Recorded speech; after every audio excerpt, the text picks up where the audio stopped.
বঙ্গ বিজেপির বঙ্গে লোকসভা নির্বাচনে শোচনীয় পরাজয়ের পর রুদ্রনীল ঘোষ কাকে দায়ী করছে, কাকে কাঠগড়ে দাঁড় করাচ্ছে? আমরা ব্যালট পেপার খেয়ে নেওয়ার যে মেধা জিতবার জন্য সেই মেধার সঙ্গে লড়াই করে পারি। সেটিংয়েই শেষ হলো বঙ্গ বিজেপি। মানুষের তো চিৎকার করা উচিত ছিল, যে কংগ্রেসকে তুই বলতে আমাকে খুন করে আমাদের কমরেডদের রক্তে ভাত মেখে খেয়েছে, তুই তার সঙ্গে স্যার রক্তাক্ত হাতটা ধরলে কি করে কমরেড? বর্তমান রাজনীতি থেকে সোশ্যাল মিডিয়া নির্ভর হয়ে যাচ্ছে। দাদা আমি সোশ্যাল ছেলে, ফেসবুকেতে থাকি, বাড়ির খবর না রাখলেও দেশের খবর রাখি। রাজ চক্রবর্তী, যিনি নন্দনের এখন সর্বাধিনায়ক, তা তিনি জানেন কি এরকম কি কোনো নির্দেশিকা দিয়েছেন রুদ্র ছবি থাকলে সে ছবি নন্দনে হবে না? আমরা একটা থালায় ভাত খেতাম, কারণ থালা কেনার টাকা ছিল না। আমরা আঙুলে দাগ কেটে দিতাম, রাজ ওদিকে বসতো, আমি এদিকে বসতাম। আমাদের একটাই বালিশ ছিল আর একটা থালাতেই ভাত। ছোটবেলায় রুদ্র লাল, পরবর্তীকালে রুদ্রনীল, এখন রুদ্র গোল্ড স্টার অর্থাৎ অরেঞ্জ স্টার। আমাদের 200-র উপরে কর্মীকে খুনাতে হয়েছে, লাখ লাখ কর্মীর জীবিকা কেড়ে নেওয়া হয়েছে, ঘর কেড়ে নেওয়া হয়েছে। যারা পশ্চিমবঙ্গের সর্বনাশ করছেন আমি তার বিরুদ্ধে। মমতা বন্দ্যোপাধ্যায়ের খুব কাছের বৃত্তে চলে গিয়েছিল, সেই সময়ও তো তৃণমূলের কেউ কেউ রুদ্রনীলকে বাংলার বহু আকাঙ্ক্ষিত বাস দিতে চেয়েছিল। 6 বছর আমি পশ্চিমবঙ্গের টপ চেয়ারে ছিলাম, one of the top chair. প্রায় 27 জন মন্ত্রীর দপ্তরকে আমাকে কৈফিয়ত দিতে হতো। এখন কি রাজনীতিতে একটু বড্ড বেশি কাদা ছোড়াছুড়ি হচ্ছে? মিনাক্ষীর ইনসাফ সভাতে ইয়ে আজাদি ঝুটা হ্যায় বলে স্লোগান দেওয়া লোকজন, পয়েন্ট টু বি নোটেড, আমার রাজ্যে ইনসাফ শব্দটা 30% মানুষ জানে, উর্দু শব্দ। রুদ্রনীল কখনো ধর্ষক, রুদ্রনীল কখনো প্রতারক, রুদ্রনীল কখনো চোর, রুদ্রনীল কখনো ষড়যন্ত্রকারী। আর প্লাসের কি আপত্তি আছে? আমার মনে হয় নেই। সবুজ বাঁশ এবং গেরুয়া বাঁশ, বেশি আছলাযুক্ত বাঁশ কোনটা? রুদ্রনীল ঘোষ ভালো অভিনেতা, বলতে গেলে ভালো চিত্রনাট্য লেখেন, ভালো পরিচালক। সেই রুদ্রনীল ঘোষ হঠাৎ করে রাজনীতি অভিনেতা থেকে জননেতা হওয়ার একটা দৌড়ে আছেন। একান্তে বসে রুদ্রনীল ঘোষ কোথাও মনে করেন না যে আগে যেটা ছিলাম সেটাই ভালো ছিলাম? পশ্চিমবঙ্গের প্রত্যেকটা ঘটনা যে কোনো ওয়েব সিরিজকে হার মানাবে। মানে ওয়েব সিরিজে এত ক্রাইম দেখতে পাওয়া যায়নি যা যা আমরা দেখি এখন। কিন্তু মানুষ সরকার বদলাতে পারে, মানুষের কাছে সেই অধিকার রয়েছে।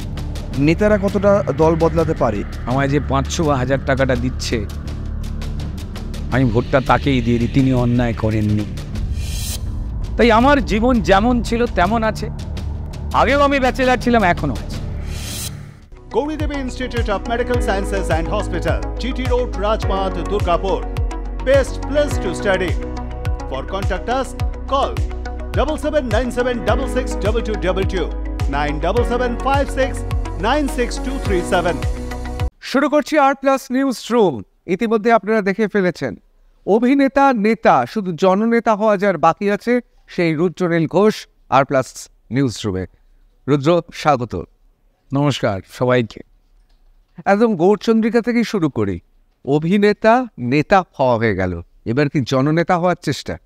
না, আমি আমার কাজ করে যাচ্ছি। আমার যে ধরনের কাজ করতে ভালো লাগে, তাতে কি আলোচনা করলো, কে সমালোচনা করলো, আমি সেদিকে খুব একটা কান দিই না। আমার যেটা ভালো লাগছে সেটা করছি। আর এটা ভেবে ভালো লাগছে যে আমি তো চুরি করছি না, কারুর তো সর্বনাশ করছি না, কাঁধে করে গরু বা কয়লা বা চাকরি নিয়ে পালিয়ে যাচ্ছি না। যে কাজটা করছি সেটা ভালো লাগছে এবং সেটা আমার রাজ্যটাকে আমি খুব ভালোবাসি। তো ফলত আমার রাজ্যের বিভিন্ন ধরনের মানুষের সঙ্গে আমার বরাবরই মেলামেশা। সেটা ছাত্রাবস্থা থেকে আমার থিয়েটার করা থেকে একসঙ্গেই দুটো চলেছে, ছাত্র রাজনীতি, থিয়েটার। তো ফলত সেগুলোকে নিয়েই বড় হয়েছি, আলাদা করে কখনো ওজন মনে হয়নি। দুটো সামলান কি করে, এটা করে কি করে। যেমন লোকে সংসার এবং রাজনীতি দুটোই সামলাচ্ছে প্রচুর মানুষ, ঠিক তেমনই আমার দুটোকে নিয়ে আমি চলি, আমার কোনো অসুবিধা হয় না। আর এই জননেতা যেটা, সেটা কেউ প্ল্যান করে করতে পারেন না। কিছুটা প্ল্যান অ্যাপ্লাই করতে পারেন নিজের সম্পর্কে।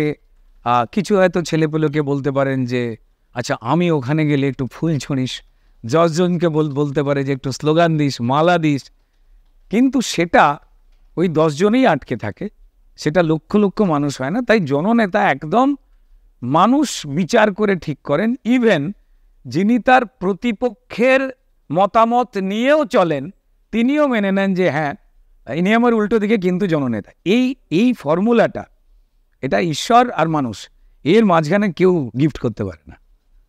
বঙ্গ বিজেপির এ বঙ্গে লোকসভা নির্বাচনে শোচনীয় পরাজয়ের পর অনেককে কাঠগোড়ায় দাঁড় করাচ্ছে। কেউ দাঁড় করাচ্ছে শুভেন্দু অধিকারীকে, তো কেউ সুকান্ত মজুমদারকে, কেউ বা বলছেন দিলীপ বাবুর প্রতি জাস্টিস হয়নি, বিচার পাননি ভদ্রলোক, তার জন্য 3-3টে আসন টলমলো হয়ে গেল। রুদ্রনীল ঘোষ কাকে দায়ী করছে, কাকে কাঠগোড়ায় দাঁড় করাচ্ছে? সময়টাকে। তার কারণ বিভিন্ন সময় দেখো, ছোটবেলা থেকে আমরা মন্দিরে যখন পুজো দিতে যেতাম, ফিরে এসে দেখতাম চটি আছে কিনা। তখন চটি চোরের আবিষ্কার হয়ে গেছে। বিয়ে বাড়ি, অনুষ্ঠান বাড়ির ক্ষেত্রেও ঘটেছে। নতুন জুতো পরে গেছি, এসে দেখে ছেঁড়া হাওয়াই চটি পরে, এই অভিজ্ঞতা বোধ করি সবার কম বেশি আসে। তারপর জামা কাপড় শুকোত দিয়েছিলাম, দেখেছি সেটা নেই। তারপর কেউ দেখেছেন গাছে কুল, পেয়ারা, এইসব চোর দেখেছি, ঠিক আছে।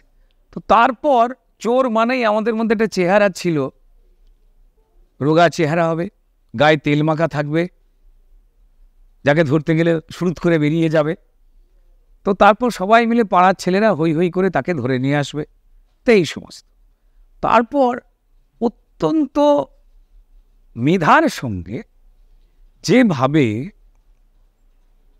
মমতা বন্দ্যোপাধ্যায়ের দল ক্ষমতায় এলো, তিনি সততার প্রতীক থেকে ব্যস্ততার প্রতীক হয়ে উঠলেন এবং তার দল ইনোভেশন করলো, এবং এ কারণে জগৎ সংসার তাদের উপরে কৃতজ্ঞ থাকবে যে এই হাওয়াই চটি চোর, ফল চোর, জামাকাপড় চোর, বালতি চোর, মগ চোর, যে কারণে চোর বলে একটা শব্দ বিরাট সমাজে ঘুরে বেড়াতো, তার একটা অদ্ভুত রকম উত্তরণ ঘটল, আবিষ্কার হল।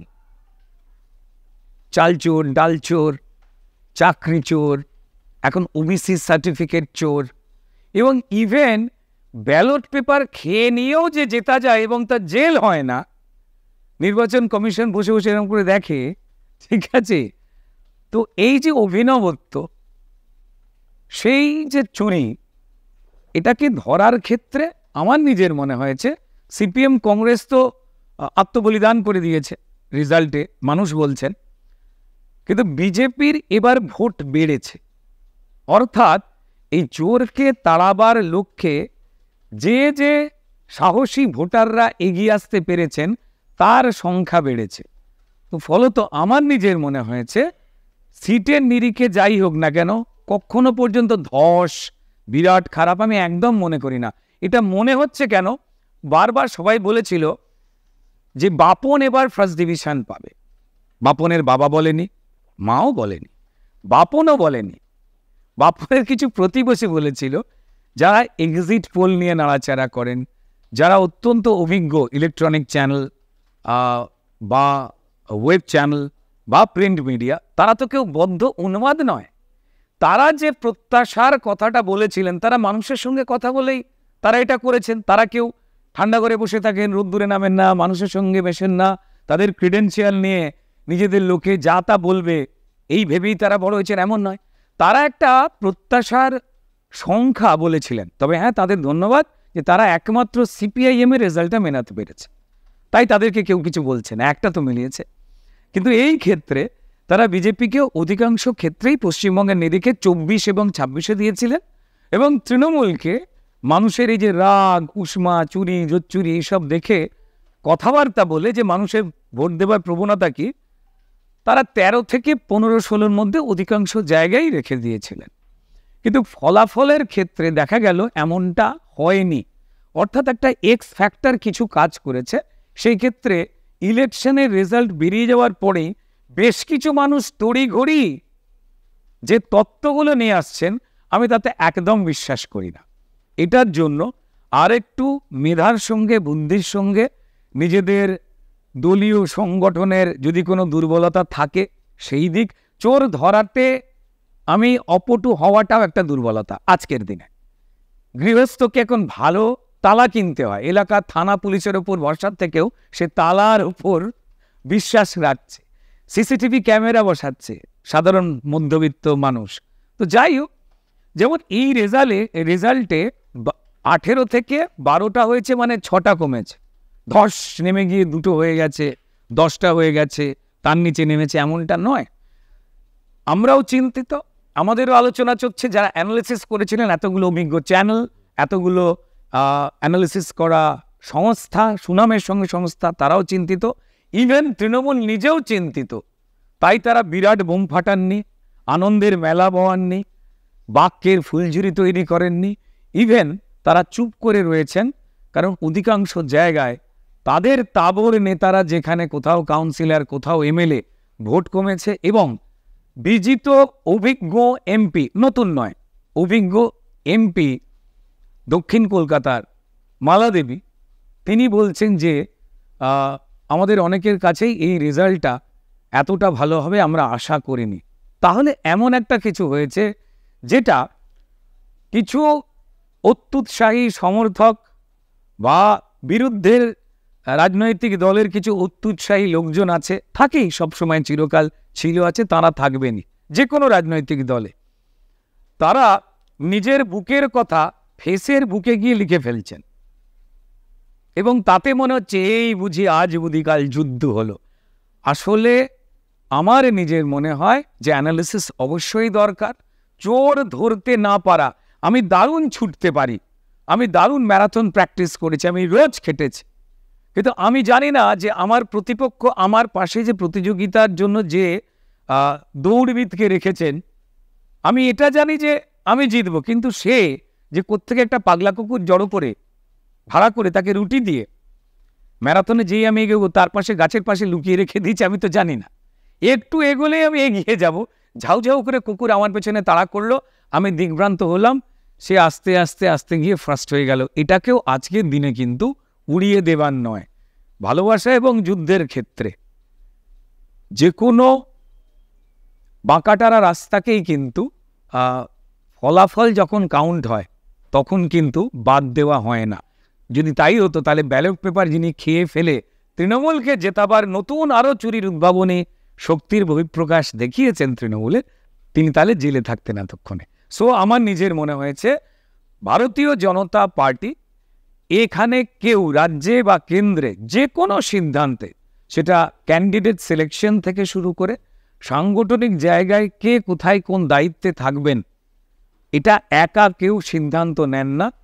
আমাদের রাজ্যের প্রচুর মানুষ একসঙ্গে কোর কমিটিতে বসে সিদ্ধান্ত নেন এবং তাদের সিদ্ধান্ত ঠিকঠাক হচ্ছে কিনা সেটার জন্য কেন্দ্রীয় তরফ থেকে 2-3 জন প্রভারী তাদের দায়িত্ব দেওয়া থাকে, অত্যন্ত অভিজ্ঞ তারাও কিন্তু এই প্রক্রিয়ার সঙ্গে জড়িয়েছিলেন। তাই কেউ যদি এর দিকে বা ওর দিকে বা তার দিকে আঙুল তোলেন, তিনি তার আঙুল ব্যথা করছেন বলে আমার ব্যক্তিগত ধারণা। আর দ্বিতীয়ত, সাংগঠনিক ডিসিপ্লিন মেনটেন করে চলার দলে, তৃণমূলের ক্ষেত্রে একটা সাংসারিক রাজনৈতিক দল, পিসিটা কি বললেন, ভাইপোটি কি করলেন, এইটা দিয়েই তাদের পুরোটা হয়ে যায়। যোগ্যকে অযোগ্য বলে দাগিয়ে দিতে পারেন, দেবাংশুর মতো কেউ চিৎকার করে কেঁদে বলতে পারে না পিসি আমি ঘুমোইনি, ইকো হচ্ছে এখনো, তাতেও কিছু যায় আসে না।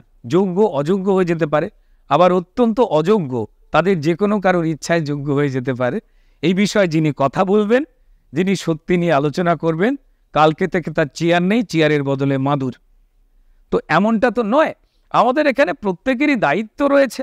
আমার মনে হয় যারা আমার নেতারা রয়েছেন তাদের আলোচনা করবার স্তরে আমি সাংগঠনিকভাবে আমি একজন যেমন কর্মী, তেমন আমার কোনো কর্মীর এই সাংগঠনিক দলে ইখতিয়ার নেই, তাহলে তিনি তার দলকে অজান্তেই একটু মানসিকভাবে একটু রেগে যাওয়া, আনন্দ হয়ে যাওয়া, তার মধ্যে কোথাও যেন একটু ম্লান করে ফেলছেন তার গরিমাকে। আমি আমার যারা বন্ধু রয়েছেন, যারা আমরা একসঙ্গে লড়াই করি, যারা একসঙ্গে খেতে পাই না, যাদের একসঙ্গে জীবিকা চলে যায়, সেটা 100 দিনের কাজ হোক বা কেউ শুটিং থিয়েটার করছে সেটাই হোক না কেন, আমি সবাইকেই বলবো যে অপেক্ষা করতে। আর চোর ধরবার জন্য শুধুমাত্র ভালো পড়াশোনা করে ভালো রেজাল্ট হয় না। আমার পাশে কে বসে কালি ছিটাচ্ছে, আমাকে ডিস্টার্ব করছে, সেটা দেখাও এখন রাজনৈতিক যোগ্যতার তালিকায় যেগুলো ছিল না, আজকের দিনে সেই জ্ঞানটা আমায় রাখতে হবে বলে আমার ছোট মাথায় মনে হয়েছে। অসাধারণ। রুদ্রনীল কখনো ধর্ষক, রুদ্রনীল কখনো প্রতারক, রুদ্রনীল কখনো চোর, রুদ্রনীল কখনো ষড়যন্ত্রকারী। অভিনয়ের স্বার্থে রাজনীতিতে এসে দেখছি তো পরিসংখ্যানবিদ হয়ে গেলে। আমার এটা মজা লাগে। মজা লাগে কারণটা হচ্ছে যে যারা মনে করেন যে এই ক্ষেত্রে এসে তিনি যেমনটা মানুষ সকলেই তাকে তার হৃদয় খুঁড়ে তাকে জেনে ফেলবেন, তাহলে তিনি ভুল করছেন। আমার কখনো পর্যন্ত এই বিষয়গুলোকে নিয়ে আমি উদ্গ্রীব হই না, আমায় বিচলিত করে না। কারণ আমি আরও অনেক ভালো ভালো মানুষকে দেখেছি, তাদেরকে যেভাবে দাগিয়ে দেওয়া হয় তার পেছনে একটা রাজনৈতিক কারণ থাকে। কি হয়, যখন কোনো রাজনৈতিক দল আমার প্রতিপক্ষ হয়ে উঠছে বা আমি যে রাজনৈতিক দলকে ভালোবাসি সেই দলের বিরুদ্ধে যে ঘাড়ে নিঃশ্বাস ফেলছে, সেই দলের কাউকে কাউকে আমরা বেছে নেব যারা সেই দলের ক্ষেত্রে মানুষের কাছে প্রভাব বিস্তার করার জন্য গুরুত্বপূর্ণ হয়ে উঠছে। তাই আমাদের কাছে সারাক্ষণ কিছু পেন আমরা কিনব, তাতে নিজের ইচ্ছা মতো কালি ভরব এবং হয় আমি লিখব নয় ছেটাবো। এটা তাদের দায়িত্ব এবং কাজের মধ্যে পড়ে। তো ফলত তারা তাদের কাজ করে যাচ্ছেন, হাতি চলে বাজার। তার পরের লাইনটা নিয়ে উত্তেজিত হওয়ার কি আছে? আমি আমার কাজটা করব, আমি আমার কাজের সঙ্গে তঞ্চকতা করছে কি? আমাকে যে দায়িত্ব দেওয়া হচ্ছে আমি সেখানে আদপেই কোথাও মানুষকে ঠকাচ্ছে কি? তাকে মিথ্যে কথা বলছে কি? তাকে মিথ্যে স্বপ্ন দেখাচ্ছে কি? তাকে কোনো মিথ্যে কি বলবো আশার আলো দেখিয়ে আমি তাকে বিভ্রান্ত করছি কি? যদি সেটা করি তাহলে সেটা যে কোনো রাজনৈতিক দলের ক্ষেত্রে কিন্তু বা যে কোনো রাজনৈতিক কর্মীর ক্ষেত্রেও সাময়িকভাবে এটা লাভ দিলেও কাল কিন্তু যারা আমার সঙ্গে এগোচ্ছিল তাদের সবকটা আঙুল আমার দিকে উঠে যাবে। তো ফলত আমি বিভিন্ন রাজনৈতিক দলে প্রচুর গুণী মানুষ রয়েছেন। আমি শুধু বলবো যে আমার দলেতেই দারুণ রাজনৈতিক ব্যক্তিত্বরা রয়েছেন, অন্য কোনো দলে নেই। তাহলে আমি এই রাজনীতির যে জগৎ আমি সেটাকেই রান করছি। আমার বিরুদ্ধাচরণ, আমার মতের বিরুদ্ধাচরণ করছে কোনো দল, করতেই পারে। এবার সেখানে যদি কোনো গুণী মানুষ থাকেন রাজনৈতিক ক্ষেত্রে, আমাকে তার ভালোটাও তো দেখা উচিত, তার ভালোটাও শেখা উচিত যে তিনি কিভাবে মানুষকে কানেক্ট করছেন, কেন তার কথা বিশ্বাসযোগ্য মনে হচ্ছে বা শুনতে লাগছে। অবশ্যই রাজনীতির মধ্যে ট্রিক্স সেটা রয়েছে। এখন কি রাজনীতিতে একটু বড্ড বেশি কাদা ছোড়াছুড়ি হচ্ছে, না এটা সবসময়ই ছিল? আমরা না, আমি এই কাদা দেখতে পাওয়ার জন্য আমি মিডিয়াকে ধন্যবাদ জানাবো। মিডিয়া শুধু কাদা দেখাচ্ছে না, এটা লোকে অনেকেই ভুল করছে। আমার এটা নিজের মনে হয়েছে যে এর আগে যখন সিপিআইএম জামানা ছিল সেই সময় থানাকে অপারেট করা হতো সিপিআইএমের পার্টি অফিস থেকে বসে। কমরেড টনাইয়ের সঙ্গে কথা বলে থানায় যে পুলিশ অফিসার তাকেও কমরেড অমুক বলে ফোন যখন করতেন, থানার ওসি লোকাল কমিটির তরফ থেকে একটা ফোন আসার পরে চেয়ার থেকে ডিসিপ্লিন মেনটেন করে উঠে দাঁড়াতেন এবং তৎক্ষণাৎই কিন্তু পরিষ্কার যার নামে অভিযোগ হতে এসছে তাকে এমন একটা ইউটোপিয়ান রাজনৈতিক বলয় তৈরি করে দিতেন যদি কেউ জলের সমস্যা নিয়ে আসে। এটা অত্যন্ত মেধাবী পরিকল্পনা যে বন্ধু আপনার বাড়ির সামনে জলের সমস্যা আপনি আলোচনা করছেন, কমরেড এমন ভাববেন না। বলশেবিক যখন আন্দোলন হয়েছিল তখন 30 জনের জন্য 3টে মাত্র জলের ক্যান এসেছিল, তখন হয়তো আপনি অনেক ছোট। আপনার দাদুকে জিজ্ঞেস করলে জানতে পারতেন যে চায়নায় যখন জল বিপ্লব হয়েছিল সেই সময় লোকে হাতের মুঠোয় করে জল নিয়ে গেছিল, আর আজকে আপনি একা জল নিয়ে এসছেন। আমরা চাই প্রত্যেকটা মানুষ জল পাক, শুধু আপনি কেন, আপনার ঠাকুমা আপনার থেকে বেশি জল খাক, এমন বলল। ভদ্রলোক লাল ঝান্ডা তুলে এরম করতে করতে বাড়ি চলে যেত, আর চোখের জল নিংড়ে মুখ দিয়ে খেতে হতো। আমি সেটাকে অস্বীকার করতে পারবো না। এই যে গল্প বলা, এই যে বিন্যাসটা তৈরি করে দেওয়া, এই সর্বহারার দল বলে, ভারতবর্ষে কারা সর্বহারা এখন আছে? এই দলটা তো উঠে যাওয়ার কথা, সর্বহারা তো নেই। আমরা যদি ভালো করে তাকিয়ে দেখি ভারতবর্ষের সংবিধান মোতাবেক আমাদের যে যে নাগরিক দায়িত্বগুলো পালন করবার কথা, যারা যারাই কেন্দ্রীয় সরকারে বসছেন তাদের যা যা দেওয়া হয়েছে তারা অনেকে অনেক মুখে কথা বলেছেন, পালন করতে পারেননি।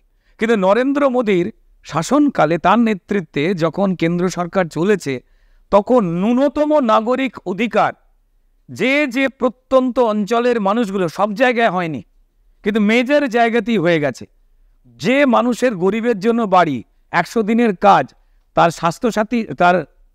স্বাস্থ্যসাথীর থেকে বেটার কার্ড আয়ুষ্মান ভারত, তার ফ্রিতে চাল ডাল রেশন, যদি আমি এগুলোকে যোগ করি, যদি তাদের এই নাগরিক সুবিধাগুলো ক্রমাগত দেওয়া হয়, তাদের বাচ্চারা পড়াশোনা করতে যাবে, একটু মিড ডে মিল, আমি যদি খুব নিরপেক্ষভাবে ভাবি, তো তাহলে আর তো সর্বহারার থাকবার কোনো প্রয়াস কেউ তৈরি করতে পারবেন না কৃত্রিমভাবে।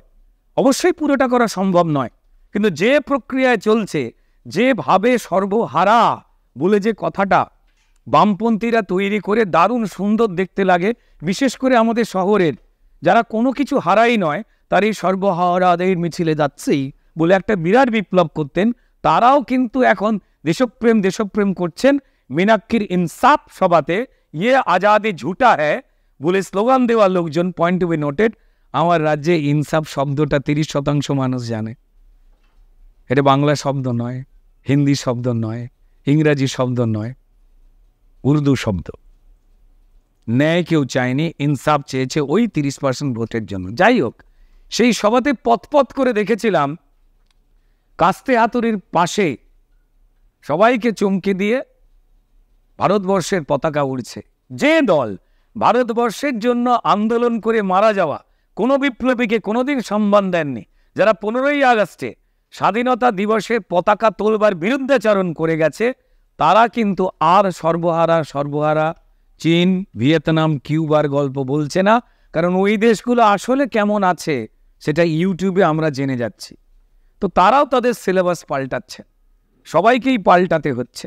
তো আমার নিজের মনে হয়েছে যে যতই যে কোনো রাজনৈতিক দলের বিফলতা আসুক না কেন, কাউকে তুচ্ছ তাচ্ছিল্য করা উচিত নয়। কারুর সিটের সংখ্যা 0 হয়ে যাক না কেন, 0 থেকে শুরু অনেকেই করেছেন, আবার নাম্বার বেড়েছে, আবার উঠেছে। সাম্প্রতিক ইনসিডেন্টকে মাথায় রেখে, সাম্প্রতিক কিছু ভয়কে মাথায় রেখে প্রচুর মানুষ চিন্তা করেছেন আমি কাকে ভোট দেব, যেটা কাউন্ট করেছিলেন এক্সিট পোলের লোকজনেরা, অভিজ্ঞরা, যারা গায়ে হাওয়া লাগিয়ে ঘোরেন না।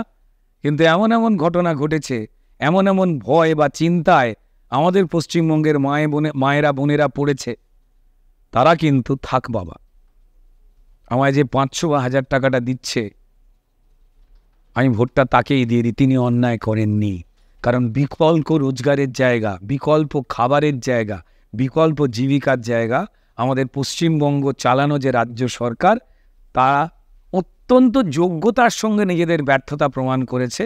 তো তাই তারা জানে এই 2 বছর অন্তত খারাপ লাগলেও, আমি জানি আমার ছেলেটাকে রাস্তায় বসিয়ে রেখে দিয়েছে, ওরাই চাকরি চুরি করেছে, আমার ছেলেটাকে পশ্চিমবঙ্গ থেকে অন্যান্য রাজ্যে কাজ করতে পাঠিয়ে দিচ্ছে, আমার মেয়েটা নার্স হয়ে গিয়ে ধর্নায় বসে হবে বলে চাকরি নেই।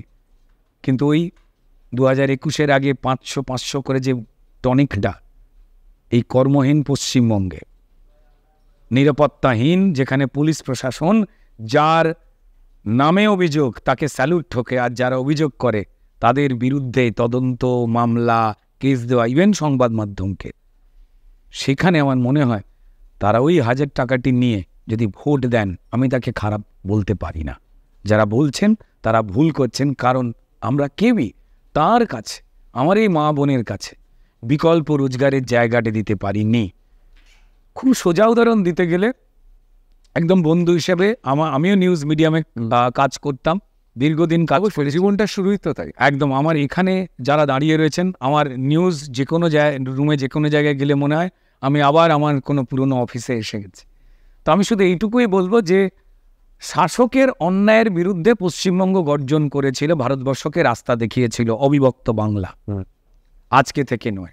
শিল্পী, লেখক, বুদ্ধিজীবী, উকিল, ডাক্তার থেকে শুরু করে 24 ঘন্টা রাজনীতি করা মানুষের বাইরে প্রচুর মানুষ জড়ো হয়েছিলেন সাধারণ মানুষের কাছে নেতাদের কথাকে আরেকটু অরাজনৈতিক সহজতার জল মিশিয়ে মানুষকে সহজ পাচ্য করে খাওয়াবার বা বোঝাবার জন্য। তারা বুঝেছিলেন পশ্চিমবঙ্গের রাজনীতিতে ব্রিটিশ তাড়াতে গিয়ে প্রচুর মানুষ আন্দোলনে নেমেছিলেন, কিন্তু point to be noted, Ritabrata, আমার বাড়ি থেকে কোনো বিপ্লবী নামেননি। এখানে যারা দাঁড়িয়ে রয়েছেন বা আমাদের কথা যারা শুনছেন, তাদের বাড়ি থেকে প্রত্যেকেই চেয়েছে ব্রিটিশ চলে যাক যারা অন্যায় করছে, কিন্তু রাস্তায় নেমে তাদের বিরুদ্ধে প্রকাশ্যে কথা বলতে পারেননি। ঠিক তেমন এই 24-এও লোকের কাছে শক্তিশালী দেশ গড়বার যে স্লোগান, শক্তিশালী প্রধানমন্ত্রী বানাবার যে স্লোগান, তার সঙ্গে সঙ্গে প্যারালালি কাজ করেছে পশ্চিমবঙ্গে আমি বেঁচে থাকবো তো, একটু খেতে পাবো তো, এইটাও। তাই ওই স্বাধীনতা আন্দোলনের সময় বিপ্লবকে সমর্থন, ব্রিটিশকে তাড়াবার মানসিকতা যার আছে, তিনি প্রকাশ্যে বলতে পারেননি ব্রিটিশ ভারত ছাড়ো, ছাপটা দিতে পারেননি। এবারের ইলেকশনে যারা সেই ভোটটা দিয়েছেন, যাতে বিজেপির টোটাল পশ্চিমবঙ্গে ভোট বেড়েছে আগের বারের থেকে, তাদের প্রণাম জানাই, সম্মান জানাই। এবং এটা জানে বলেই তৃণমূল বিরাট বড় উৎসব করছেন না। তারা কিভাবে নিজেদের দোষ ঢাকবেন বা শুধরে নেবেন, তার একটা বৃথা মিটিং করছেন। তাহলে কি কোথাও দুটো জিনিস ধরে নেব, যে যেহেতু লাভের গুড় বামেরা খেয়েছে, অর্থাৎ অনেকে মনে করছে বামেরা যে ভোটটা পেয়েছে, বিশেষ করে মোহাম্মদ সেলিম মুর্শিদাবাদে, দমদমে সুজন ভট্টাচার্য, এই দুজনের কথা তো বলবই, কোথাও কি মনে হচ্ছে যে কংগ্রেস এবং বামের জোট যেহেতু লাভের গুড় খেয়ে গিয়েছে, তাতে তৃণমূলের সুবিধা হয়েছে কিন্তু ভারতীয় জনতা পার্টির সর্বনাশ হয়েছে এই বাংলায়? আমি একদম ভাবছি না। আমি এইভাবে ভাবি যে সিপিআইএম অত্যন্ত আন্তরিকতার সঙ্গে পশ্চিমবঙ্গের গুড় খেয়েছে, পশ্চিমবঙ্গের সর্বনাশ করেছে। ওই ভোটে 4 টাকায় যেমন সংসার চলে না, তাই সংসার না চালানো উচিত নিজের সম্মান বজায় রাখবার জন্য। তৃণমূল এইবার পেয়েছে, এর আগের বার প্রাপ্ত ভোট তাদের ছিল হচ্ছে 48%, 48% পশ্চিমবঙ্গে টোটাল যে মানুষ ভোট দিয়েছে, সেখান থেকে তাদের ভোট পার্সেন্টেজ কমেছে 47%। এই 47%-এর মধ্যে পশ্চিমবঙ্গের সাধারণের ভোট কত আর সংখ্যালঘুর ভোট কত? সংখ্যালঘু মুসলমান সম্প্রদায়, যাদের প্রত্যেক নিয়ত এই তৃণমূল চায়, তারা সমাজে সামাজিকভাবে ডাক্তার, ইঞ্জিনিয়ার, শিক্ষক, অধ্যাপক, গবেষক বা সাংবাদিক হয়ে তারা না উঠে আসুক। তারা চায় তারা ইমামদের কথায় চলা মুসলমান মানুষ হন। কিন্তু কি অবাক লাগে যখন দেখি যে মুসলমান সম্প্রদায়ে যারা কোরআন পড়ান, বিভিন্ন হাদিস পড়ান, আয়াতের দিকে নজর রাখান, সেই ইমাম সাহেবেরা তারা লিখিতভাবে তার সংখ্যালঘু সম্প্রদায়ের সহজ সরল মানুষকে বলছেন তৃণমূলকে ভোট দিন। কোন তৃণমূল? যে তৃণমূল হিন্দু, মুসলমান সবার চাল ডাল, রেশন, চাকরি, জীবন সবটা লুট করেছে। আমি জানি না যদি সারিয়া আইন তারা বিশ্বাস করেন, আমার দেশে নেই। দেখেছি টুপি পরা ভদ্রলোক, দাড়িওয়ালা ভদ্রলোক এসে একজনকে বললেন উসকো কাতাল করো, তার পক্ষের কোনো আইনজীবী রাখা যাবে না। সেই সারিয়া আইনে লেখা রয়েছে চুরির থেকে বড় পাপ আর কিছু হতে পারে না। আমি সেই মৌলবী সাহেবদের, সেই ইমাম সাহেবদের সম্মানের সঙ্গে প্রশ্ন করতে চাই, আপনাদের পবিত্র কোরআন, আপনাদের পবিত্র নবী যে চোর, যে চুরি জোচ্চুরি বিরুদ্ধে সারাক্ষণ সব থেকে বড় কথাগুলো বলে গিয়েছিল, হিন্দু মুসলমান সবার যারা চুরি করছে, আপনার বাচ্চাগুলোর মিড ডে মিলের চাল আর ডিম যে খেয়ে নিচ্ছে, আপনাদের গরিব মুসলমান বাড়ির রেশনগুলো যারা চুরি করে নিচ্ছে, ধর্মতলাতে গান্ধী মূর্তি বা মাতঙ্গিনী হাজরার মূর্তির পাদদেশে যে ছেলেগুলো মেয়েগুলো বসে আছে, তাদের মধ্যে যেমন হিন্দু বাড়ির শান্তনু রয়েছে, তেমন আপনার মুসলমান বাড়ির শরীফুল রয়েছে, যেমন হিন্দু বাড়ির সাবিত্রী বসে রয়েছে, তেমন মুসলমান বাড়ির সাবিনাও বসে রয়েছে। আপনি সেই চোরকে ভোট দিতে বললেন। মুসলমান সমাজের নাম লোকে জানছে শেখ শাহজাহান, মুসলমান সমাজের নাম লোকে জানছে বোমবাদা শওকত মোল্লা। আপনারা তাদেরকে ভোট দেওয়ালেন। আপনারা পবিত্র ইসলামের যে গরিমা, সেটাকে আপনারা সঠিক জায়গায় রাখতে পাচ্ছেন তো? কেন্দ্র সরকার, নরেন্দ্র মোদী সরকার, ভারতীয় জনতা পার্টির সরকারের এমন একটাও কোনো প্রকল্প ছিল না, নেই। রাজধর্ম পালন করা আমাদের কাজ।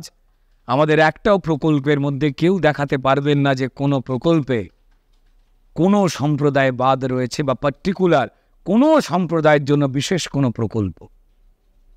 আপনাকে যে বাঁচাচ্ছে আপনি তার বিরুদ্ধে, আপনাকে যে নাগরিক সম্মান দিচ্ছে আপনি তার বিরুদ্ধে, আর আপনার বাচ্চাদের যারা চুরি করছে খাবার, রেশন, বাড়ির মাথার উপরে ছাদ, আপনি তার পক্ষে।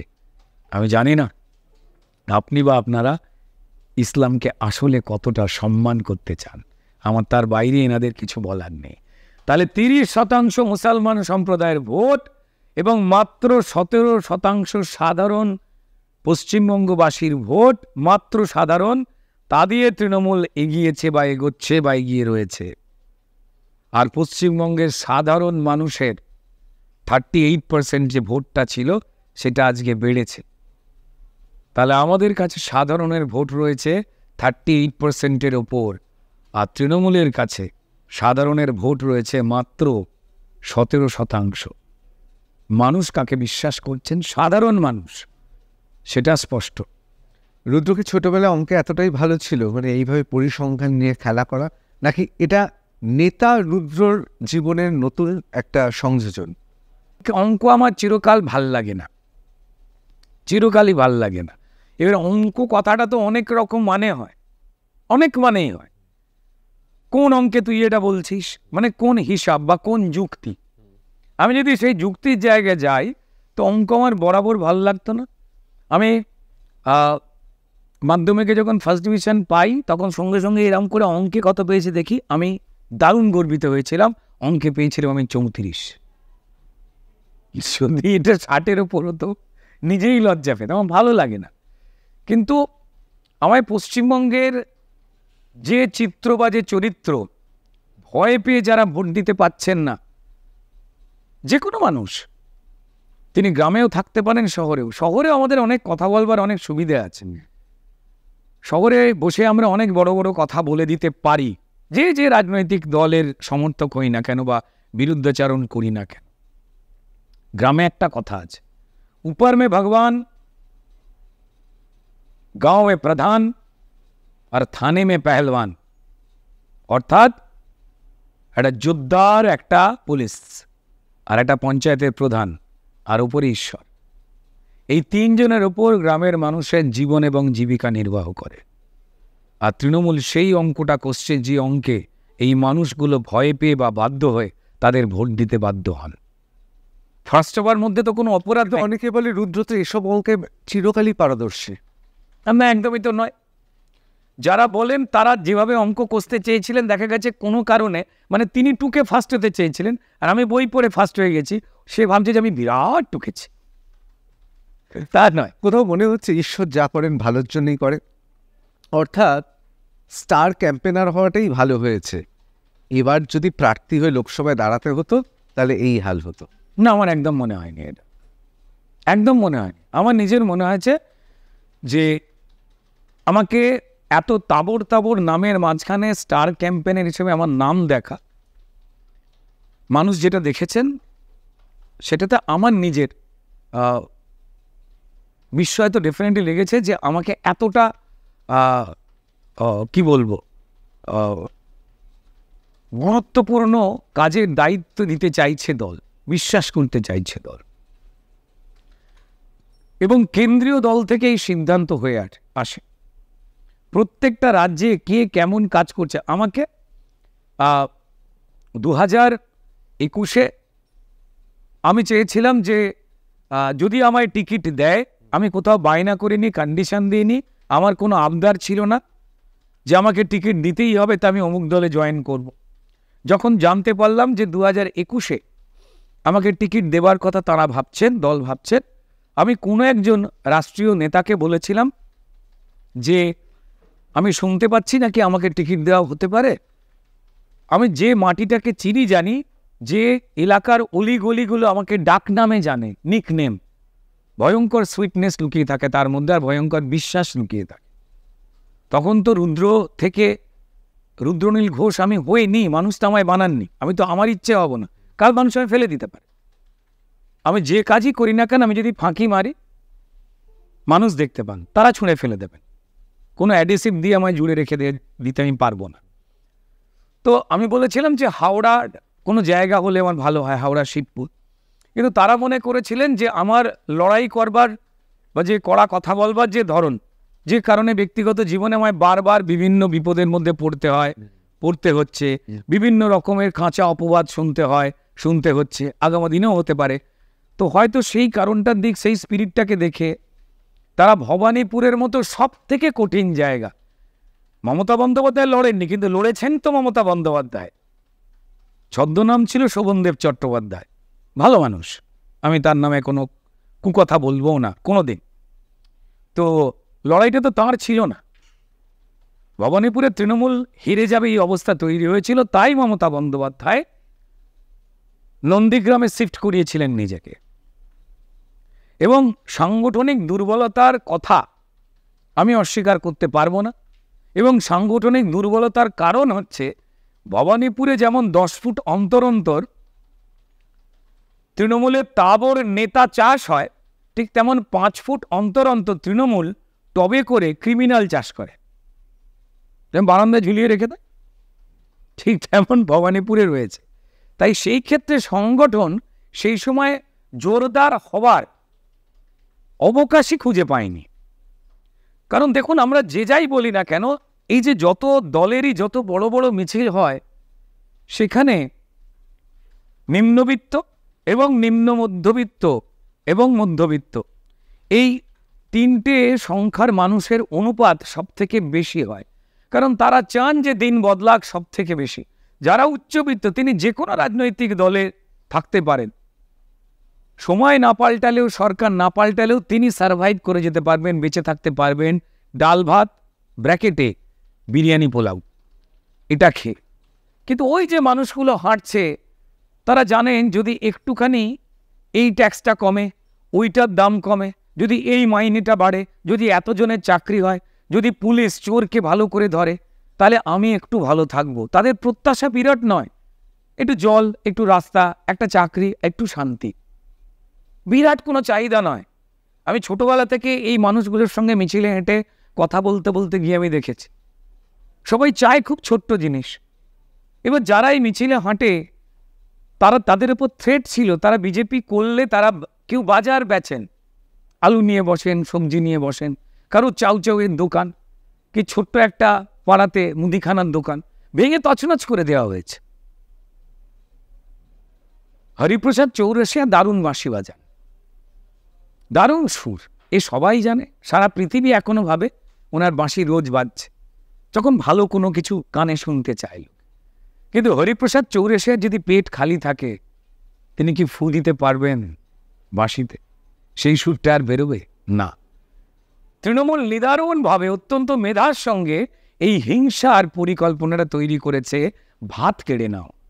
তাই আমি আমার ছেলেগুলো যারা লড়াই করেছিল, আমি 3 বার আক্রান্ত হয়েছি, একবার মরেই যেতে পারতাম, জানেন সবাই আপনারা। কারণ তারা ভয় পেয়েছিল আমাকে। দুপুর 2টোর পর থেকে বিভিন্ন জায়গায় যারা ইলেকশনে এজেন্ট ছিল বুথে বুথে, তাদের বসতে দেওয়া হয়নি। বাড়িতে গিয়ে বলা হয়েছে মাকে, ছেলেকে ডেকে নিন, নালে বাড়িটা ভেঙে যাবে। অনেকে বলে যে রুদ্রকে শুধুমাত্র একটু বিপদে ফেলার জন্যই ভবানীপুরে মানে এই নির্বাচনে ফেলে দেওয়া হয়েছিল। এটা কি ভারতীয় জনতা পার্টির কেউ বাস দিতে চেয়েছিল? যেমন যে সময় রুদ্রনীল মমতা বন্দ্যোপাধ্যায়ের খুব কাছের বৃত্তে চলে গিয়েছিল, সেই সময়ও তো তৃণমূলের কেউ কেউ রুদ্রনীলকে বাংলার বহু আকাঙ্ক্ষিত বাস দিতে চেয়েছিল। না দেখুন, সেটা হচ্ছে মমতা বন্দ্যোপাধ্যায়ের কতটা কাছের, কতটা বিশ্বস্ত আমি ছিলাম। আমার মনে হয় এই মুহূর্তে তৃণমূলের যারা, আমি চুরিটাকে বাদ দিয়ে বলছি, হ্যাঁ, কারণ দেখুন, আপনি শহরে আছেন, এই পাতলা পোশাক পরে আছেন, আপনি, আমি, আমাদের এখানে যে বন্ধুরা রয়েছেন সবাই, এবার এই সবকটা মানুষই যদি মনে করে যে কুলু মানালি বেড়াতে যাব বা কালিম্পং যাব, এই আমরাই প্রত্যেকেই নিয়ম মেনে আমরা মাংকি ক্যাপ পরব, আমাদের শ্যাম্পু করা চুল, ডিজাইন করা চুল সবটা ডেকে যাবে। শরীর যত সুঠাম হোক না কেন, ওই মোটা সোয়েটার পরলে শারীরিক গড়ন বাবলুদারও যা, হাবুলদারও তাই হয়ে যাবে। ঠিক তেমনই একটা নিয়ম রয়েছে তো বিভিন্ন জায়গায় পোশাকে। তাই তৃণমূলের নিয়ম মেনেই কিন্তু চোর এবং চুরি এই দুটো বিষয়ের সঙ্গে হয় জড়াতে হবে, নয় নির্বিকল্প সমর্থন করতে হবে। এবং চোরদের যারা গালাগাল করছেন তাদের নামে এমন এমন কথা বলবেন যাতে তার পরিবারের কানের ডগা অব্দি লাল হয়ে থাকে, তার কানে এমন বলবেন, ঠিক আছে? তো সেই নিয়মটাকে আমি যদি সরিয়ে রেখে দিয়ে বলি, খুব ভালো করে দেখবেন, আমি বলতে চাই না যে আমার কি দায়িত্ব ছিল, আমার বলবার প্রয়োজন পড়ে না প্রশাসনিক কত ইম্পর্টেন্ট চেয়ার আমি সামলেছি। শুধু এইটুকু একটা কথা বলবো যে আমার যে জায়গাটা ছিল, আমার পেছনে কোনো তাড়া ছিল না, কোনো ভয় ছিল না। আমি নিজের স্বেচ্ছায় মনে হয়েছিল যে এই যে সিস্টেমটা এখন 2016-র পর থেকে চালু হলো তৃণমূলে আধুনিকীকরণের মধ্যে দিয়ে, সেখানে চোর বা চুরিকে আমায় সাপোর্ট করতে হবে, বা নয়তো অনৈতিক যে কাজগুলো চলছে গরিব মানুষের যা যা প্রাপ্তি সেগুলোকে যেভাবে একটা বড় অংশের এসপি, একটা বড় অংশের ডিএম, বিডিও, এসডিপিও ইত্যাদির মধ্যে দিয়ে যে প্রশাসনিক স্তরের মধ্যে দিয়ে পার্টি ফান্ড বাড়াবার জন্য বা কিছু ব্যক্তি নেতার পকেট ভরাবার জন্য যেভাবে টাকা তো চলে আসতেই পারে। রাজনৈতিক ক্ষেত্রে যারা 24 ঘন্টা রাজনীতি করেন সবাই কি চুরি করেন না?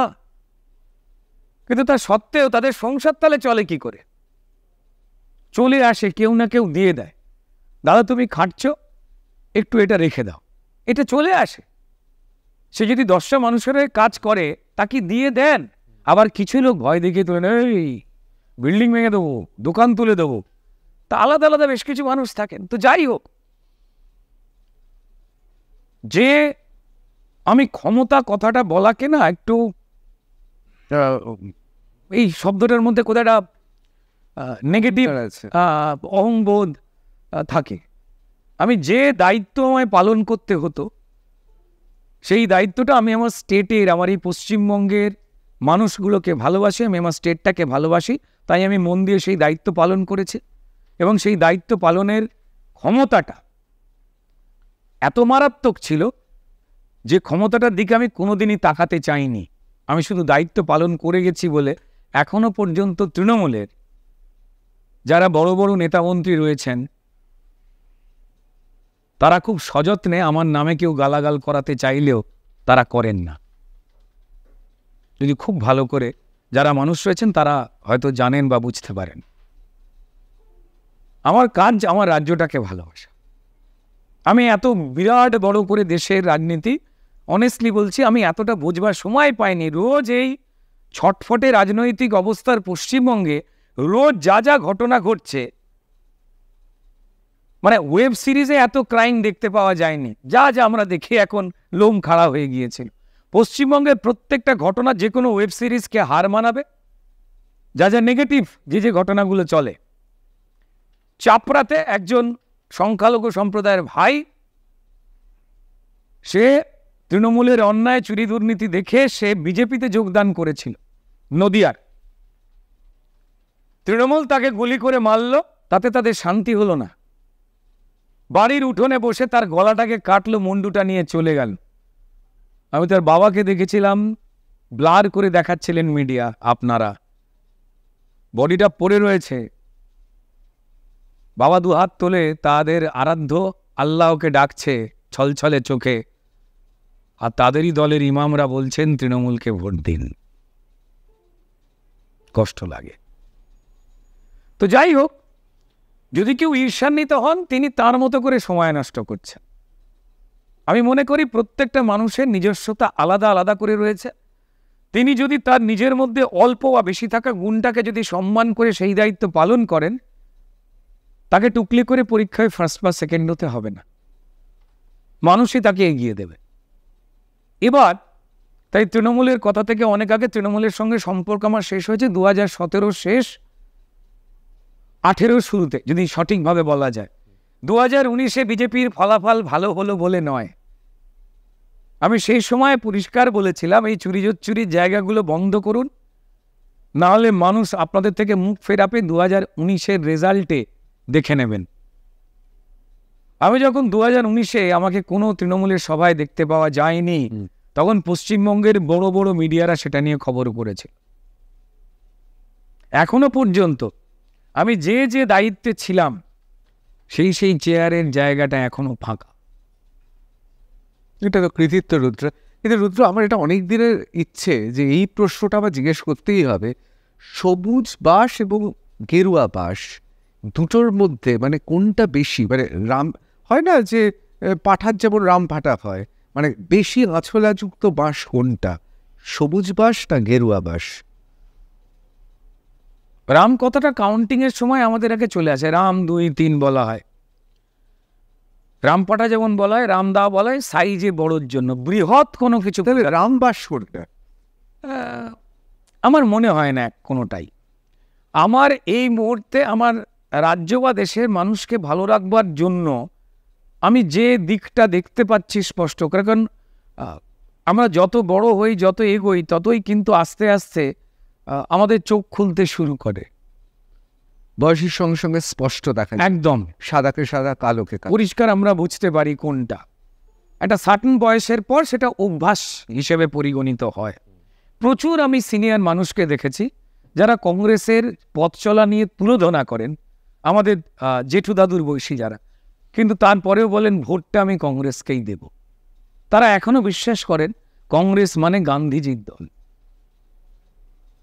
আমি তাকে যদি উপহাস করি তাহলে আমি আমাকে অসম্মান করছি, তাকে নয়।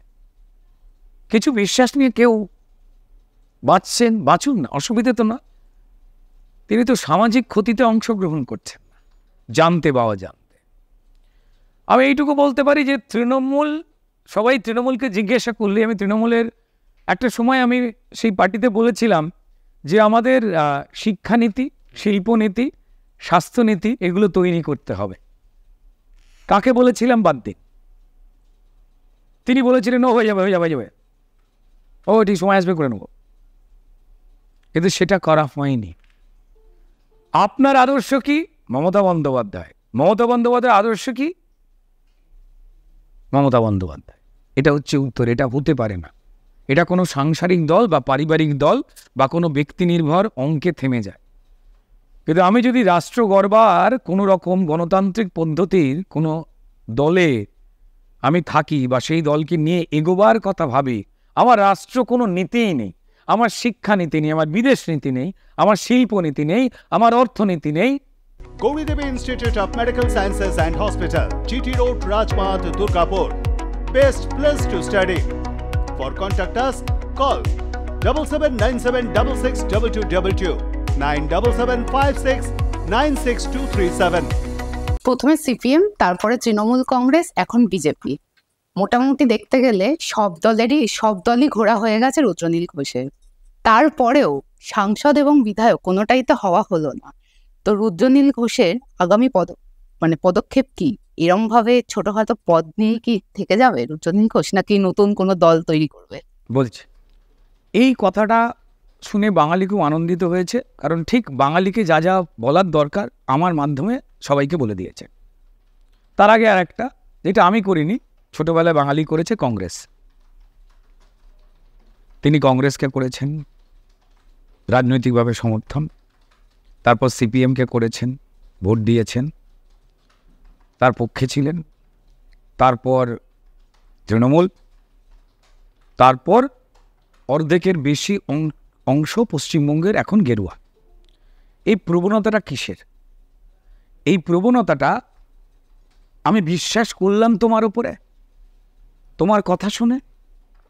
তুমি মানুষের জন্য যেটা করবে বলেছিলে, বা মানুষ বলছে আমাদের জন্য যেটা করবে বলেছিলে, তারপর তুমি সেটা করলে না। তাই আমি আস্থা রাখলাম আর একজন যে তোমার ভুলগুলোকে আঙুল দিয়ে দেখিয়ে দিচ্ছে যে আমার জন্য করবেন বলছেন যারা। ইলেকটোরাল পলিটিক্স, আমাদের যে গণতান্ত্রিক যে পরিকাঠামো, সেখানে আদর্শগত জায়গা থেকে অনেকে অনেক কথা বলেন, প্রত্যেকেরই ঝান্ডাতে লেখা রয়েছে। কিন্তু মৌলিক কথাটাই হচ্ছে আমি এসে তোমাকে সার্ভ করব, আমি তোমার যা যা নাগরিক হিসেবে সম্মান সেটা তুলে দেব। তাই বিভিন্ন বাড়ির রং বিভিন্ন রঙের আলাদা আলাদা করবার জন্য। এবার দেখা গেছে যে তারা এসেছেন, কথা রাখতে পারেননি, অপেক্ষা করেছিল মানুষ। আমি কি তাহলে মানুষকে বহুরূপী বলবো, পশ্চিমবঙ্গের মানুষ? না, আমিও প্রত্যাশা রাখি যত পরিণত আমরা হই আস্তে আস্তে, যেমন কেউ মোহনবাগান বা ইস্টবেঙ্গলের সমর্থক, আমার বয়স এই মুহূর্তে .50, খুব একটা কম নয়। দেখে অনেকে বলেন আমার বয়স 42 নাকি 45, এটা শুনে আমি ভালোই লাগে, ঠিক আছে। কিন্তু যা হয়, ছোটোবেলাতে আমাদের ছোটোবেলায় দুটোই দল ছিল, কংগ্রেস এবং সিপিআইএম, বা আমি যেখানে হাওড়ায় ছিলাম ফরওয়ার্ড ব্লক। আমার বাবা সক্রিয় ফরওয়ার্ড ব্লক করতেন এবং বাবার বন্ধুরা সিপিআইএম করতেন, বামফ্রন্ট। এবং এলাকার কারখানার বড় বড় মালিকেরা তারা করতেন কংগ্রেস। যারা ধুলোতেও হাঁটতেন অত্যন্ত সুন্দর সাদা চটি পরে, হাতে রোল গোল্ডের ঘড়ি, চশমাও কিন্তু রোল গোল্ডের থাকতো, সাদা পাঞ্জাবি, ব্র্যাকেটে গিলে করা। এই লোকগুলোকে দেখে আমাদের মনে হয়েছিল যে এই লোকটা গরিবের কথা বলছে না, এ তো কারখানার মালিক। তাই ফলত প্রচুর মানুষ যারা এই বামপন্থী যে কোনো দলেরই যারা রয়েছেন, তাদের চলাফেরা অনেকটাই সাধারণ মানুষের মতো। তাই খুব স্বাভাবিক কারণেই মানুষের প্রবণতা তাদের দিকে গিয়েছিল। তখন ফ্লাইট চলতো না, ইউটিউব ছিল না, তাই বামপন্থী নেতারা রাশিয়া, চায়না, কিউবা, ভিয়েতনাম নিয়ে যা যা মিথ্যে কথা বলতেন, এই প্রত্যেকটা মিথ্যেকে চ্যালেঞ্জ করবার আমাদের কাছে কোনো অস্ত্রই ছিল না। তো যাই হোক, একদিন গরিব ভালো হবে, গরিব বড়লোক হবে, কারখানার শ্রমিক মালিক হয়ে যাবে, এই করতে করতে কারখানাগুলো বন্ধ হয়ে গেল। উল্টে শ্রমিকরা যেখান থেকে ভাত খেলো, সেই ভাত খাওয়া ছেড়ে দিয়ে আজকে বিভিন্ন সেই বন্ধ কারখানায়, যেখানে তৃণমূল বিল্ডিং বাড়িয়ে মাল কামালো, সেই শপিং মলগুলো দারোয়ান এরম করে স্যালুট ঠোকে, যার হাত থেকে হাতুড়ির শব্দ আসত। তাই মানুষ পাল্টেছেন। আমি 2009 সালে পার্টি মেম্বারশিপ ড্রপ করি, 2011 সালে সরকার পাল্টায়, কারণ মানুষের কাছে গ্রাউন্ডে আমরা কাজ করতাম, এইগুলো ভালো হবে। সিপিএমের একটা খুব ইন্টারেস্টিং জিনিস ছিল, এটা অঙ্কটা সুগারের পেশেন্ট আর মিষ্টির দোকান দিয়ে বললে ভালো হবে। আপনি সেইখানে যেখানে প্রচুর সুগারের রুগী আছে যে পাড়ায়, আপনি যদি মিষ্টির দোকান খোলেন চলবে? চলবে না। যদি সুগার কমে যায় তাহলে আপনার মিষ্টির দোকান বিক্রি হবে। সিপিআইএম ডেভেলপমেন্ট ঘটাবার ক্ষেত্রে অধিকাংশ রাস্তা টাকা বাজেট থাকা সত্ত্বেও সারাতো না। সরকারি বিল্ডিংগুলো দেখে আপনার মনে হতো হরপ্পা মহেঞ্জোদড়ো, সরকারি টাকা থাকলেও সারাতো না। স্টেট বাসগুলো, লাল বাসগুলো এখন যেগুলো নীল হয়ে গেছে, আপনার পাশ দিয়ে গেলে মনে হবে যে বোধহয় বোম পড়েছে, টিন ভেঙে পড়েছে, ঝান ঝান ঝান ঝান ঝান ঝান, হর্ন দিতে হতো না। অভাব অভাব অভাব অভাব অভাব, এই অভাবটাকে বাঁচিয়ে রেখে দেওয়াই অত্যন্ত ধূর্ত রাজনৈতিক চালাকি ছিল লেফটিস্টের, যে যদি এটা ভালো করে দিই কালকে আরো ভালো চাইবে, কালকে আরো ভালো চাইলে আরো চাকরি চাইবে। যখন এরা ক্ষমতায় ছিল বেকারদের চাকরি চাই বলে মিছিল করেছে, যখন ক্ষমতায় নেই তখনও কিন্তু ভদ্রলোকের এক কথা, বেকারদের চাকরি চাই বলে মিছিল করেছে। আমি মিথ্যে কথা বলছি না। আমাদেরকে রাস্তায় বসিয়ে দেওয়া হয়েছিল, কম্পিউটার এলে মানুষের হাত থেকে কাজ চলে যাবে, রুদ্দুরে বসে বসে পুরা পাটালির মতো প্রত্যেকের গায়ের রং হয়ে গিয়েছিল। আবার তারাই সেক্টর 5 বানিয়ে দিয়েছে, না কম্পিউটার না এলে এগোবে না। সেক্টর 5 ইংরেজি তুলে দাও, আবার ইংরেজি নিয়ে এসো। এই প্রত্যেকটা মুহূর্তে যারা চীন, ভিয়েতনাম, কিউবা ফ্লাইটে যাতায়াত করতেন, এমনকি তারা মার্কিন সাম্রাজ্যবাদ নিপাত জাগ করে, আমি নাম নেব না, প্রয়াত হয়েছেন, ব্যক্তিগত সম্পর্ক যথেষ্ট ভালো ছিল, বেশ কিছু তৃণমূলের বড় নেতা এবং দাপুটে মন্ত্রী যারা অনেস্ট। আমি যখন জানতে পেরেছিলাম যে তারা বেড়াতে যাচ্ছে অমুক কাকু আর তমুক কাকু, কমরেড অমুক আর তমুক, 1 মাসের জন্য আমাদের আন্দোলন করেছেন, আমেরিকান সাম্রাজ্যবাদ নিপাত জায়গার বেড়াতে যাচ্ছে আমেরিকায়, সেদিন না খোল নলছে চেঞ্জ হয়ে গেছিল বুকের ভেতরে। মানুষেরও সেটা হয়েছে, ভায়োলেন্স, সন্ত্রাস, ভোট লুট। আগের পাড়ার খবরটাতে এ পাড়ায় আসতো না, এতগুলো মিডিয়া ছিল না বলে। ওপাড়ার খবর ওপাড়ায় শেষ হয়ে যেত। ধন্যবাদ মিডিয়াকে, আমাদের দোষ, আমাদের গুণ, আমাদের ভুল, আমাদের ঠিক, সেগুলো এখন বিদ্যুৎ বেগে ছড়িয়ে পড়ছে সর্বত্র, লুকোবার জায়গা নেই। আমার দলের ভুল হোক বা অন্য কারোর ভুল হোক। এবার আমরা পাল্টানো শুরু করলাম, মানুষ পাল্টালেন। 2009-তে আমি ছেড়ে দিয়েছিলাম, 2011-তে আমি ভোট দিতে যাইনি, এত কষ্ট হয়েছিল। কাকে ভোট দেব? যে স্বপ্ন দেখিয়ে মানুষকে গরিব গরিব গরিব গরিব রেখে দিয়ে একদিন বড়লোক হবে এই যন্ত্রণাকে বাঁচিয়ে রেখে দিচ্ছে তাকে। কিন্তু মিষ্টির দোকানে মিষ্টি বিক্রি করতে গেলে ওই বিপ্লবের স্বপ্ন দেখাতে হবে, তাহলে ডায়াবেটিসটাকে সারিয়ে দিয়ে নর্মাল সুগার করতে হবে, তবে মিষ্টি বিক্রি হবে। সেই খেলাটা তারা খেলেছিলেন, মানুষ বিপদে পড়েছিল। তারপর 2013 থেকে বাংলায় পরিবর্তন এলো। সমস্ত শিল্পী, লেখক, বুদ্ধিজীবী মমতা বন্দ্যোপাধ্যায়কে দল মত নির্বিশেষে সাপোর্ট করেছিলেন একটা গরিব বাড়ির মেয়ের লড়াই করা স্পিরিট দেখে। সব দল, সব পেশার মানুষ, সব ধর্মের মানুষ। আমি যাইনি। সমস্ত বিদগ্ধ ব্যক্তিত্বরা, নাম করা ব্যক্তিত্বরা, আমাদের প্রফেশনের, আমার বন্ধু বান্ধবরা সবাই ফুল দিতে গিয়েছিলেন, আমি যাইনি, আমি কষ্ট পেয়েছি। তারপর 2013 থেকে আস্তে আস্তে ডেভেলপমেন্টের কাজগুলো দেখতে পাওয়া গেল। ওই একই টাকা যা সিপিএম খরচ করতো না, সেটাকে দিয়ে সিপিআইএম এর পাশ করে দেওয়া বিদ্যুতের যে নিয়ম নীতি, রাস্তা তৈরির যে নিয়ম নীতি, ড্রেন সারাবার যে নিয়ম নীতি এবং বাজেট যা ছিল, সিপিএম ইচ্ছা করে মানুষকে গরিব রেখে দেওয়ার জন্য খরচ করতো না। মমতা বন্দ্যোপাধ্যায় সেটা খরচ করে দিলেন মুখ্যমন্ত্রী হিসেবে। তখন তিনি গাড়ি থেকে নেমে রাস্তায় কেখানে বসে বলে ছুটে যেতেন, পরে আর যান না। তো এই যে পাল্টে যাওয়াটা, পশ্চিমবঙ্গের মানুষও তো পাল্টালেন। আমরাও তো দেখেছি যে তিনি ভালোর পক্ষে কাজটা করতেন। তখন তার নামের আগে তিনি নয়, প্রত্যেকটা মানুষ পশ্চিমবঙ্গের সততার প্রতীক লিখত। তারপর ভাগ্যের পরিহাসে তিনি যারা সঠতার পক্ষে, সততার বিরুদ্ধে, তার দলে সেই নেতা এবং কর্মীদের অন্যায়কে, ও কিছু হয়নি, বাচ্চা ছেলে, দুষ্টু ছেলে বলতে বলতে এমন একটা জায়গায় নিয়ে আসা শুরু করে দিলেন যেখানে জল কন্ট্রোলের বাইরে বেরিয়ে গেল। চোখের সামনে এই ঘটনা দেখলাম যে মানুষের লুট হচ্ছে, এবং এই মানুষের লুটের বিরুদ্ধে পশ্চিমবঙ্গে কথা বলা শুরু করেছে ভারতীয় জনতা পার্টি। সিপিএমের উপরে মানুষের বিশ্বাস নেই। এটা শুরু হয়েছিল 2018-র পঞ্চায়েত থেকে। রক্তপাত একমাত্র ওষুধ ছিল তৃণমূলের বলপূর্বক আসনগুলো জেতবার। তখন পশ্চিমবঙ্গের এত মানুষ জানতো না যে শিল্পহীন পশ্চিমবঙ্গে এই শিল্পহীনতার প্রদীপ্ত প্রথমে সিপিআইএম জ্বালিয়েছিল, কারখানার মালিক আসলে শ্রমিক বলে বার খাইয়ে। তাদের মাইনে বাড়বে, এই আন্দোলন কখনো অন্যায্য নয়। কিন্তু আমি এমন দাবি তুলছি যেখানে আমার উৎপাদন বন্ধ হয়ে যাচ্ছে। উৎপাদন বন্ধ হয়ে গেলে আমার কারখানার মালিকের মুনাফা আসবে কোত্থেকে? আমার কারখানার মালিক যদি মুনাফা না করতে পারে, সে কর্মচারীদের মাইনে দেবে কি করে, আর স্টেটকে ট্যাক্স দেবে কি করে, যে ট্যাক্সটা দিয়ে একটা স্টেট ডেভেলপ করে, যে ডেভেলপমেন্টের জন্য শিক্ষা, স্বাস্থ্য, বিভিন্ন পড়াশোনা থেকে শুরু করে সব দিকে অর্থ বরাদ্দ হয়, নিয়োগ হয়, কর্মচারীদের মাইনে বাড়ে রাজ্য সরকারি। তাহলে তো এটা রাষ্ট্র বিরোধী কাজ করার মতোই পদ্ধতি প্রণয়ন হয়ে যাচ্ছে। সেন্ট্রাল গভর্নমেন্ট থেকে কোন পদ্ধতিতে টাকা এসে বাইফার্কেশন হচ্ছে, ছড়িয়ে যাচ্ছে অন্যদিকে, সেটা চোখের সামনে স্পষ্ট হলো যখন আমি অ্যাডমিনিস্ট্রেটিভ কাজে রয়েছি। 6 বছর আমি পশ্চিমবঙ্গের টপ চেয়ারে ছিলাম, one of the top chair.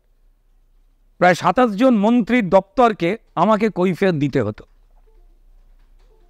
কিন্তু ওই ক্ষমতা আর দায়িত্বের মধ্যে তফাৎ আছে। ক্ষমতা মানুষ জাহির করে, প্রচার করে, আর কর্তব্য মানুষ করে যে আমি কর্তব্য করে গেছি। করতে গিয়ে চোখের সামনে দেখতে পেয়েছি আমি স্টেটের ক্ষেত্রে কিছুটা আটকাতে পারলাম। দুয়ারে সরকার,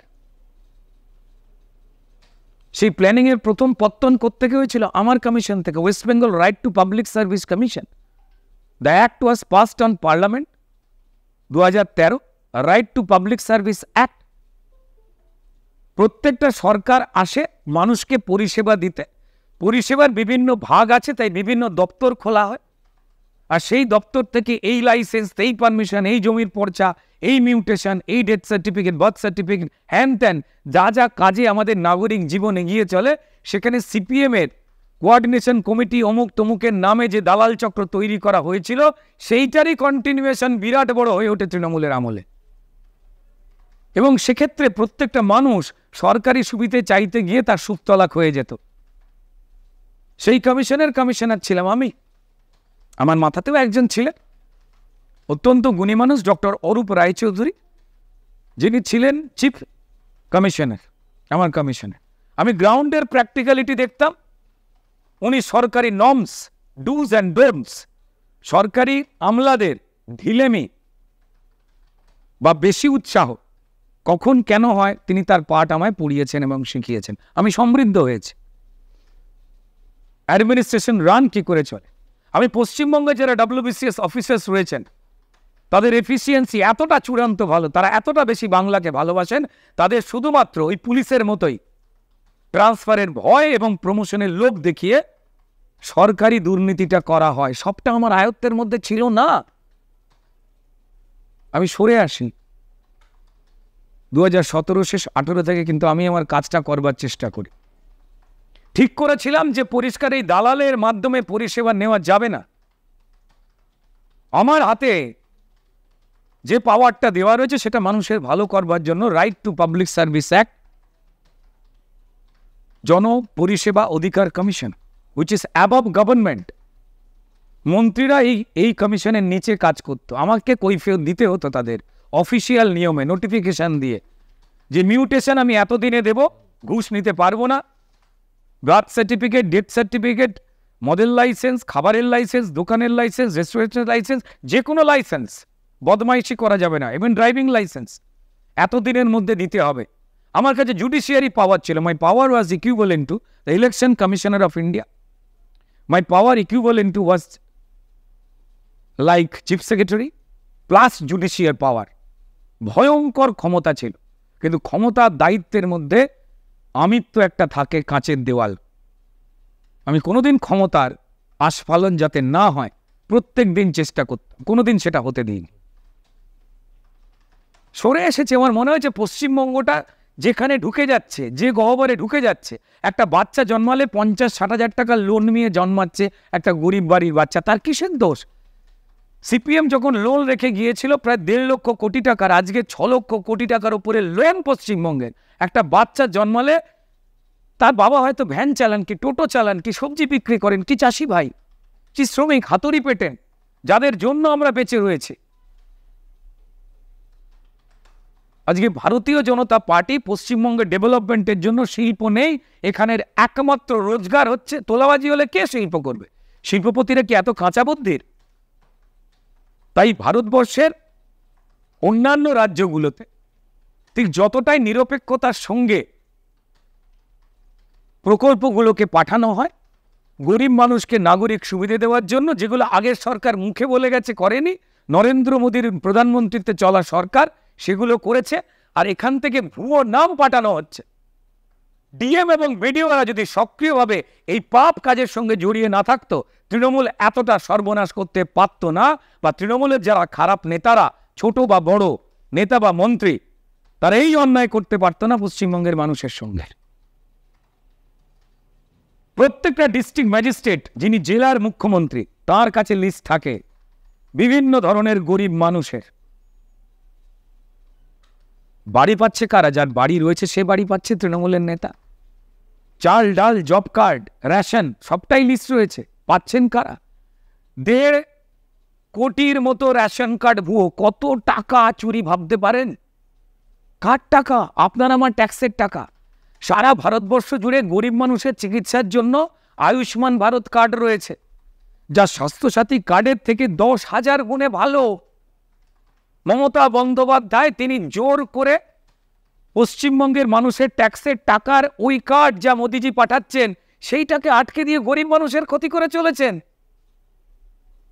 তার বিরুদ্ধে যদি লড়াই করতে যারা ভালো করছেন তাদের পক্ষে মানুষ আসেন, জনমত আসেন, আমিও আসি, সেটা তো শুভ লক্ষণ। আজকে যে সিপিআইএম কংগ্রেসকে বলতো এরাই দেশের গণতন্ত্র নষ্ট করেছে, এরাই শেষ করেছে ভারতবর্ষকে, ব্রিটিশের পর আর একটা ব্রিটিশের মতোই শাসক,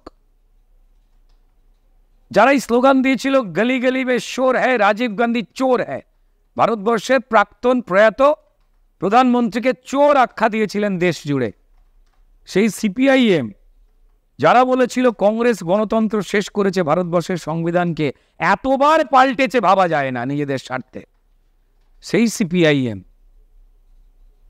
সেই রাজীব গান্ধী যাকে চোর বলেছিল, চোরের ছেলের সঙ্গে হে করছে। করুণা হয়, তারা আদর্শের বুলি কপচায়। যারা তাদের খুন করল, কংগ্রেসের নেতাকে গুলি করে মারল যে তৃণমূল ভোটে জেতার জন্য, লকডাউনে সিপিআইএম এর যুবক যে ছেলে মেয়েগুলো কাজ করছিল তাদের রেড ভলেন্টিয়ার নাকি ছদ্মনাম দিয়ে তাদের মারল, একের পর এক পঞ্চায়েত ইলেকশনে কর্মীদের খুন করল।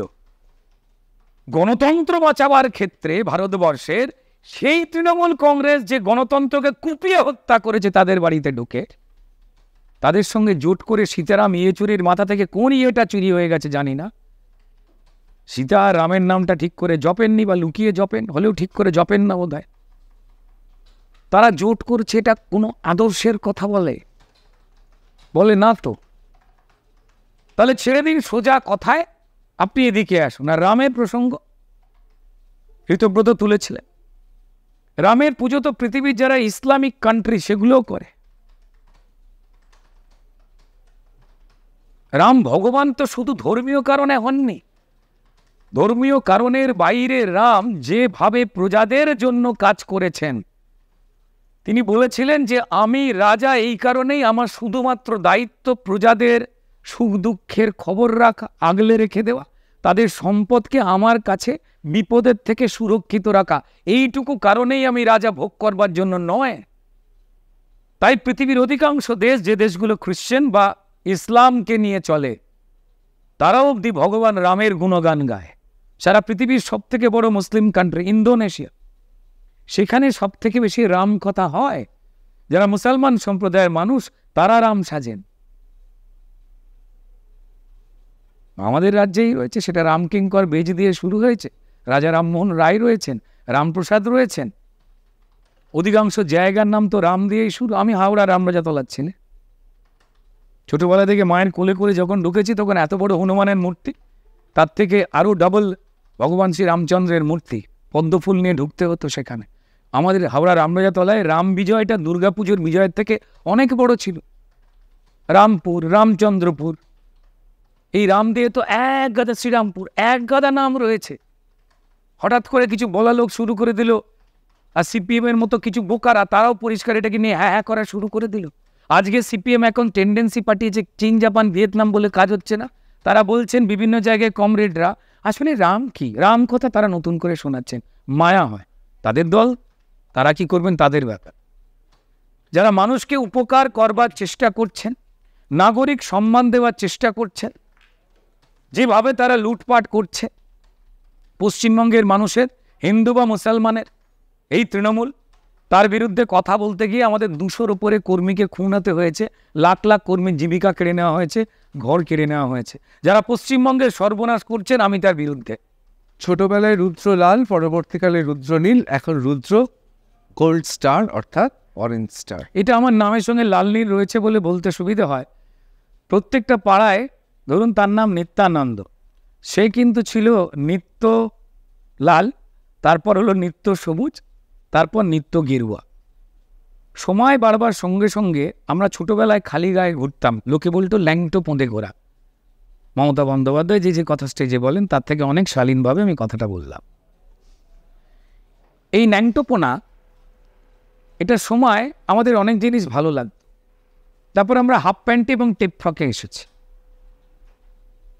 তারপর যখন লজ্জাবোধ বাড়তে শুরু করেছে, তখন আমাদের পোশাক, আঙ্গিত, কথা বলা, কোথায় কোথায় বলবো আর কোথায় কি বলবো না, আমরা আস্তে আস্তে সেটা নিজেরা সাজিয়ে নিয়েছি। আমরা আমাদের ফ্যামিলি অনুযায়ী বেশ কিছু, কোন দলকে সাপোর্ট করবো, ইস্ট বেঙ্গল না মোহনবাগান, কংগ্রেস না সিপিএম, আমরা এইভাবে চলতাম। তারপর কলেজে বন্ধুবান্ধবদের সঙ্গে যুক্তি, তর্ক, লড়াইতে একটা নিজস্ব গ্রুপের মতামতে চলতাম। তারপর নিজস্বতায় চলেছে, চোখের সামনে খারাপ ভালোটা স্পষ্ট হয়ে রয়েছে। যদি সেই পদ্ধতিতে পশ্চিমবঙ্গের মানুষ চলতে চায়, R+-এর কি আপত্তি আছে? আমার মনে হয় নেই। যদি R+-এর পশ্চিমবঙ্গের মানুষের পরিবর্তনের ওপরে আপত্তি না থাকে, তাহলে আমার ওপরেও তাদের কোনো আপত্তি নেই বলে আমি বিশ্বাস করি। অসাধারণ। এখন স্ক্রিপ্ট লেখা চলছে, মানে এই যে এমন একটা কথা, হ্যাঁ বললেও বিপদ, না বললেও বিপদ, এটা মানে স্ক্রিপ্ট চলছে তো লেখা? হ্যাঁ, এখন চলছে। আমি আসলে ময়দান সবাই প্রশংসা জানাচ্ছেন। আমার নিজের মনে হয়েছে যে এটা আমাদের টলিউডের প্রশংসা, আমার নয়। এটা একটু বেশি বিরোধী হয়ে গেল। একদমই তাই না, তার আমি শিখেছি। আমি তো আবার শুনতে পাচ্ছি, আমার কাছে খবর আছে ময়দানে অভিনয়ের জন্য, আমি নাম বলবো না, কিন্তু একটা বিরাট স্ত্রী পাওয়ার একটা আয়োজন চলছে চারিদিকে। মানে আমি সেটা পদ্ম না গোলাপ সেসবে বলছি না, কিন্তু বিরাট একটা পুরস্কার নাকি পাওয়ার বা খেতাব জয় করতে চলেছে রুদ্রনীল। আমার মনে হয় যে প্রথম ডেফিনেটলি যে কোনো অ্যাওয়ার্ড, স্টেট বা ন্যাশনাল, যেখানেই হোক না কেন, ভালো লাগে। ফিল্মফেয়ার অ্যাওয়ার্ড যখন হাতে তুলেছিলাম তখন আমার মনে হয়েছিল যে আমি যাদেরকে বিশ্বাস করি, দেখে বড় হয়েছি, তারা এটা পেয়েছেন। কিন্তু অনেক সময়তেই বেশ কিছু 19-20-এর মধ্যে তো লড়াইগুলো হয়। আমার পছন্দের একজন পাননি, অন্য একজন পেয়ে গেছেন। তিনি খারাপ নন, তিনি ইকুয়ালি ভালো, কিন্তু আমাদের ব্যক্তিগত কিছু ওই হাতের লেখা পরিষ্কারের জন্য মনে ভালো লাগা থেকে আমরা 1 নম্বর যোগ করে দিই।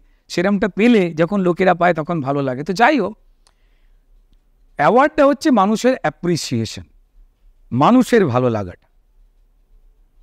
সেইটা না কোনো মেটাল দিয়ে বাঁধা যায় না, বিরাট ব্যাপ্তি তার, ওটা কেনা যায় না। তো সারা ভারতবর্ষ থেকে যখন বাংলার বাইরে গিয়ে আমি যখন প্রিমিয়ার শোতে যাচ্ছি, স্টার কিড ছাড়া বম্বের তাবড় ব্যক্তিত্বরা কাউকে জড়ান না। যখন অজয় দেবগন স্যার থেকে গজরাজ স্যার বা বনি কাপুর বা অন্যান্য ব্যক্তিত্বরা, তারা যখন আমায় জড়িয়ে ধরছেন, আমার মনে হচ্ছে তারা কোথায় আবার সেই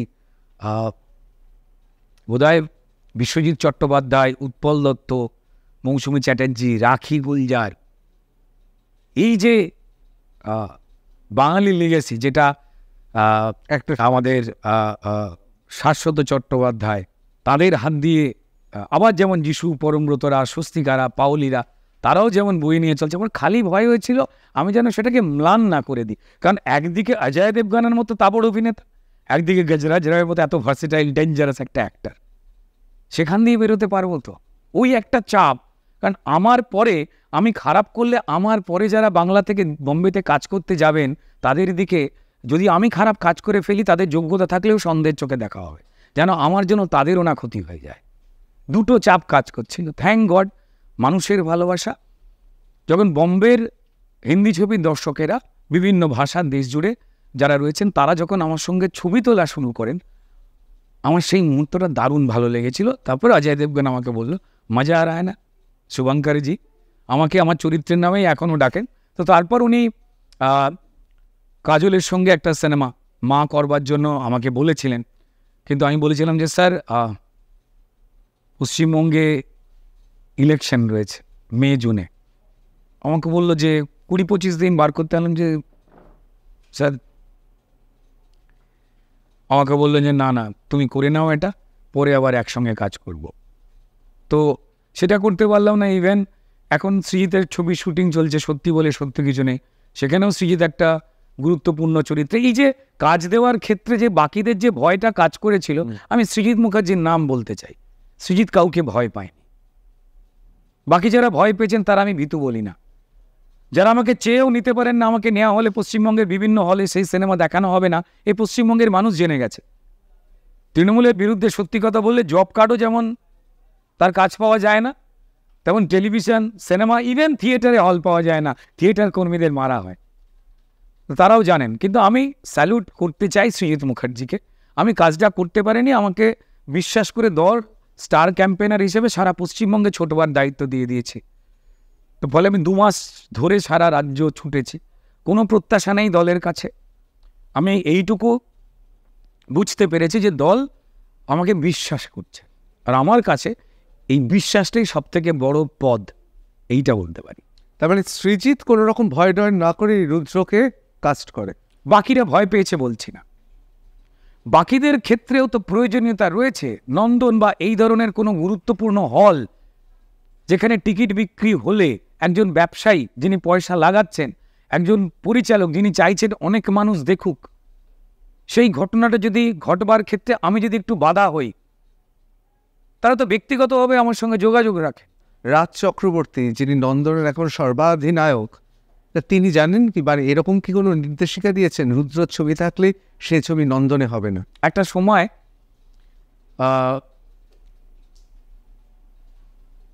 আমার দলেতেই অনেকে বিশ্বাস করতেন যে এই রাজের সঙ্গে, আমি রাজের বাড়িতে যাই, রাজ আমার বাড়িতে আসে, এটা ওর দলে বা আমার দলে। দেখেন পশ্চিমবঙ্গে না বেশ কিছু রক কালচারটা, উঠোন কালচারটা খুব পুরনো এবং সম্মানীয় কালচার। রকে বসে কিছু পিসিমা আছেন ওল বুনতে বুনতে, পাড়ার যে তন্মীরা সুন্দরীরা টিউশনি যাচ্ছেন হাসাহাসি করতে করতে, বলতে বলতে তাদের এরকম করে। ঠিক আছে, তো আমার দলেতেও কেউ এরকম করে তাকিয়েছেন, হচ্ছেটা কি, ভেজাল নাকি? ইভেন সেখান থেকে কিন্তু রাজ চক্রবর্তীও বাঁচতে পারেন। তাকে বলা হয়েছিল যে রুদ্রের সঙ্গে মেলামেশাটা কমালে বেটার হয়, আমাকে বলা হয়নি। কিন্তু দুই দলই আস্তে আস্তে জেনে গেছে যে রাজনীতির বাইরে আমাদের যখন ভাত খেতে পেতাম না এই শহরটায়, আমরা একটা থালায় ভাত খেতাম, কারণ থালা কেনার টাকা ছিল না। I hope you know that.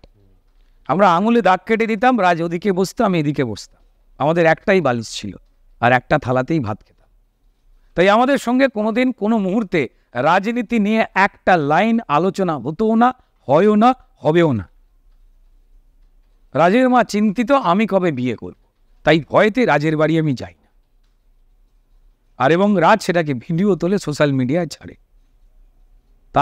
তা দেখে আমাকে প্রচুর যে বাবারা চাইছেন আমার মেয়েটা বেশি অসুবিধা হয়েছে। হ্যাঁ, মানে রাজের দলে পিসিমার সংখ্যা বেশি, হ্যাঁ, বিজেপিতে পিসিমার সংখ্যা কম। এবার ও ছাড়ার জন্য এটা যে রাজনীতির বাইরে একটা প্রচণ্ড মানে হৃদয়ের ঘটনা, এটা সবাই মেনে নিয়েছেন এবং জেনে নিয়েছে। খলনায়ক নাকি কমেডি, কোন ক্যারেক্টারে অভিনয় করতে বেশি ভালো লাগে? লোকে বলেন যে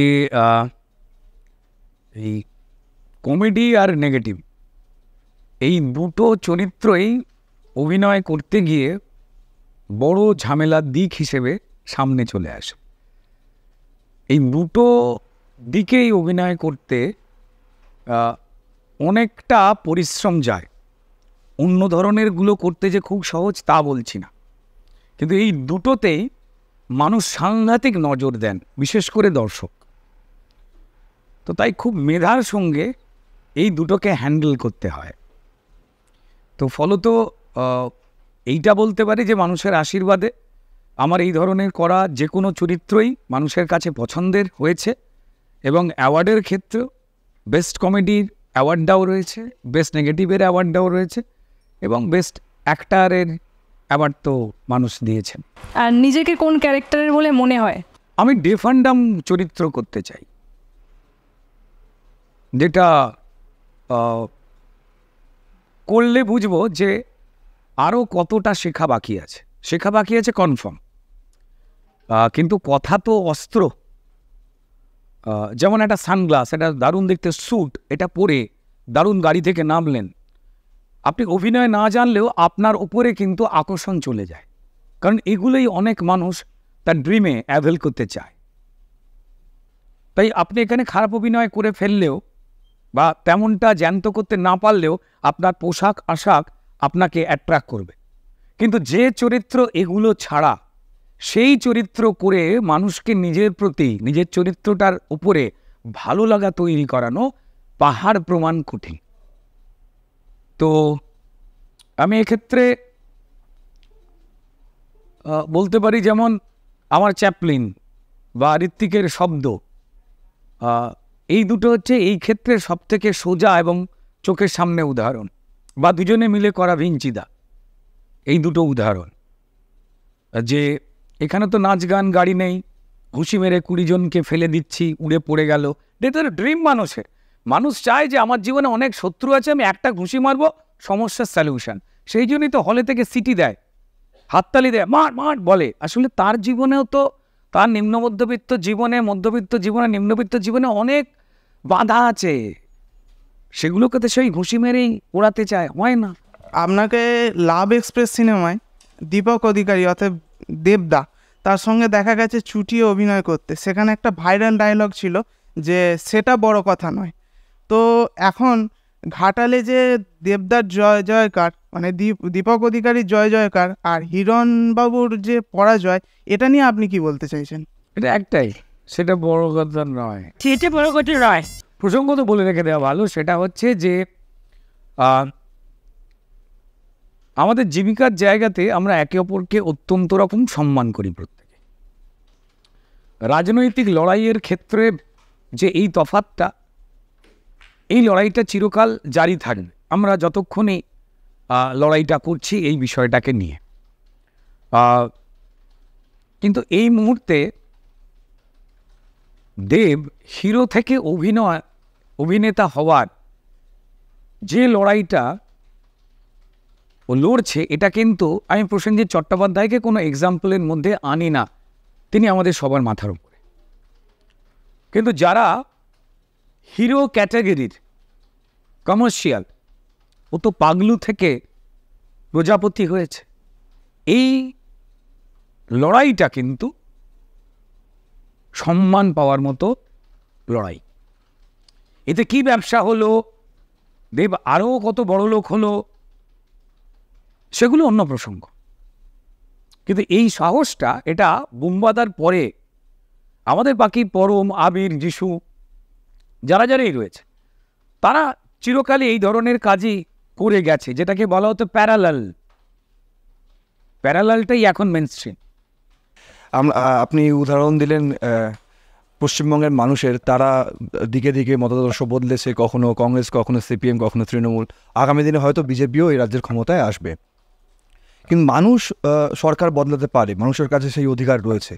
নেতারা কতটা দল বদলাতে পারে, এবং এই যে বদলে যাচ্ছে, আজকে আমরা পাড়ায় পাড়ায় দেখছি যে গতকাল যিনি সিপিএম করতেন আজ তিনি তৃণমূল করছেন, আগামী দিনে বিজেপি করবেন। মানুষ কীভাবে তাহলে এই দলগুলোকে বিশ্বাস করবে, কিভাবে বিজেপি মানুষের বিশ্বাসটা অর্জন করবে আগামী দিনে? এই কথাগুলো জোর করে না আমরা মানুষের ওপর চাপিয়ে দিচ্ছি, ও মনে হচ্ছে মানুষটা আসলে একটা ভ্যাবলা। বিশ্বাস করতে হবে তো যে আমাদের পাড়াতে টুকটুকির মা একটাও প্রেম করেনি, টুকটুকি 5টা প্রেম করে এখন 6 নম্বরের সঙ্গে সাফল্যের সঙ্গে বিয়ে করে সংসার করছে। এটা বিশ্বাস করতে হবে। বাপও 9 নম্বর প্রেম ছেড়ে 10 নম্বরকে এখন বিয়ে করতে গেছিল, হয়নি, তার দিদিকে বিয়ে করে ফেলেছে। এগুলো তো সিরিয়ালের গল্প নয়। আমার সমাজে যারা রয়েছে তারা আমাদের মতোই পরিষ্কার, সবার মতোই জীবনটা যাপন করছেন, গ্রাম হোক বা শহর হোক। আমাদের অভ্যাস হয়ে গেছে, আহারে গ্রামের মানুষটা বোকা, তারা অত্যন্ত বিচক্ষণ, তারা কেউ বোকা নন। আমি আমার অ্যান্ড্রয়েড ফোনটাতে যেটা দেখতে পাচ্ছি, যেটা সার্ভ করছি, সেই সার্ফিংটা তিনিও করছেন, তিনিও এগিয়ে রয়েছেন। আমি যে জামা কাপড়টা ডিসকাউন্ট ছাড়া কিনে ফেলছি, তিনি রাত্রিবেলা 11টার সময় একটা অ্যাপ ডাউনলোড করে বসে আছেন, সেখানে যেই দেখলেন যে রাত্রিবেলা 60% সেল, তিনিও সেটা কিনছেন। কোনো কিছু নেই, আমরা চাপিয়ে দিচ্ছি এই কথাগুলো। ওনারা ভাবছেন, ওনারা মনে করছেন, কেউ কিছু মনে করছেন না, প্রত্যেকে ভালো থাকতে চাইছেন, চুরি না দেখে। এখনো কি বিজ্ঞাপনে খবরের কাগজে বেরিয়েছে মাসে লাখ লাখ টাকা আয় করা গরুচোর পাত্র চাই বা চাকরি চোর পাত্র চাই? বেরোয়নি তো। তাহলে নেচার অনুযায়ী পশ্চিমবঙ্গ পরিষ্কার, যথেষ্ট রকম জানেন, সারা ভারতবর্ষের খবর রাখেন। এই ধরনের ঘটনা সারা ভারতবর্ষেই হতো। বাম ফ্রন্ট বলে এই যে একটা ফ্যাক্টরি, সমন্বয় ফ্যাক্টরি, সেই ফ্যাক্টরিটা পশ্চিমবঙ্গে অনেক আগেই আবিষ্কৃত হয়েছে। সবার আগে সেই দিকে তাকাতে হবে। এত যৌথ খামার টাইপের এই যৌথ ফ্যাক্টরি সারা ভারতবর্ষে অনেক কম ছিল, যতটা টাইট হয়ে পশ্চিমবঙ্গে ছিল। বিভিন্নতা রয়েছে তো, আরএসপি বলুন, ফরওয়ার্ড ব্লক বলুন, সিপিআই বলুন, সিপিআইএম বলুন, সিপিআইএমএল বলুন, বিভিন্নতা, যারাই রয়েছে, এতে বিভিন্নতাই রয়েছে। বলছেন বাম, মিল একটা প্রসঙ্গে। তাহলে মানুষের তো চিৎকার করা উচিত ছিল, যে কংগ্রেসকে তুমি বলতে আমাকে খুন করে আমাদের কমরেডদের রক্তে ভাত মেখে খেয়েছে, তুমি তার সঙ্গে স্যার রক্তাক্ত হাতটা ধরলে কি করে কমরেড? মানুষ জানে এটা প্রয়োজন, মানুষ জানে আমি প্রতিবেশী আমার থেকে শক্তিশালী, আমি ঝগড়া করব না। মানুষ জানেন। আসলে মানুষ কি ভাবছেন বলে আমরা কিছু কিছু ভাবনা মানুষ বলছেন এটা আপনার করা উচিত নয় বলে ভয় দেখাচ্ছি। পশ্চিমবঙ্গের মানুষই তো বারবার সরকার পাল্টাচ্ছেন, বোতাম টিপে চেঞ্জ করছেন, এটা আগের মতো নয়। আগে প্রেম হলে 6 বছর ছাড়া যদি প্রেম হতো আমরা বলতাম প্রেমই নয়, বুঝছে। এখন 6 মাস প্রেম হলে বলি বিরাট ব্যাপার, 6 মাস। এই ছোটবেলা আমরা যখন জুতো কিনতাম জলে কিছুতেই পা দিতাম না, যদি সোল খুলে যায়। এখন প্রত্যেকেই করেছি আমরা যারা শুনছেন।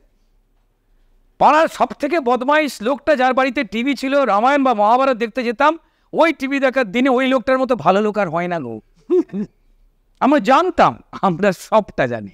আমাদের পশ্চিমবঙ্গের জনগণ বদলটা নিজেরাই নিয়ে আসেন, বদলের সঙ্গে খাপ খাওয়াতে পারেন। আমাদের অধিকাংশ মধ্যবিত্ত বাড়িতে সন্ধেবেলায় নোকে হলুদ লাগবে বলে রান্না হচ্ছে না, কাঁচা সত্যি এটা। রেস্টুরেন্টে খাচ্ছে, অর্থনীতি নাকি খারাপ আমাদের? তাহলে তো আসছে কোন পয়সাটা বাঁচাচ্ছে?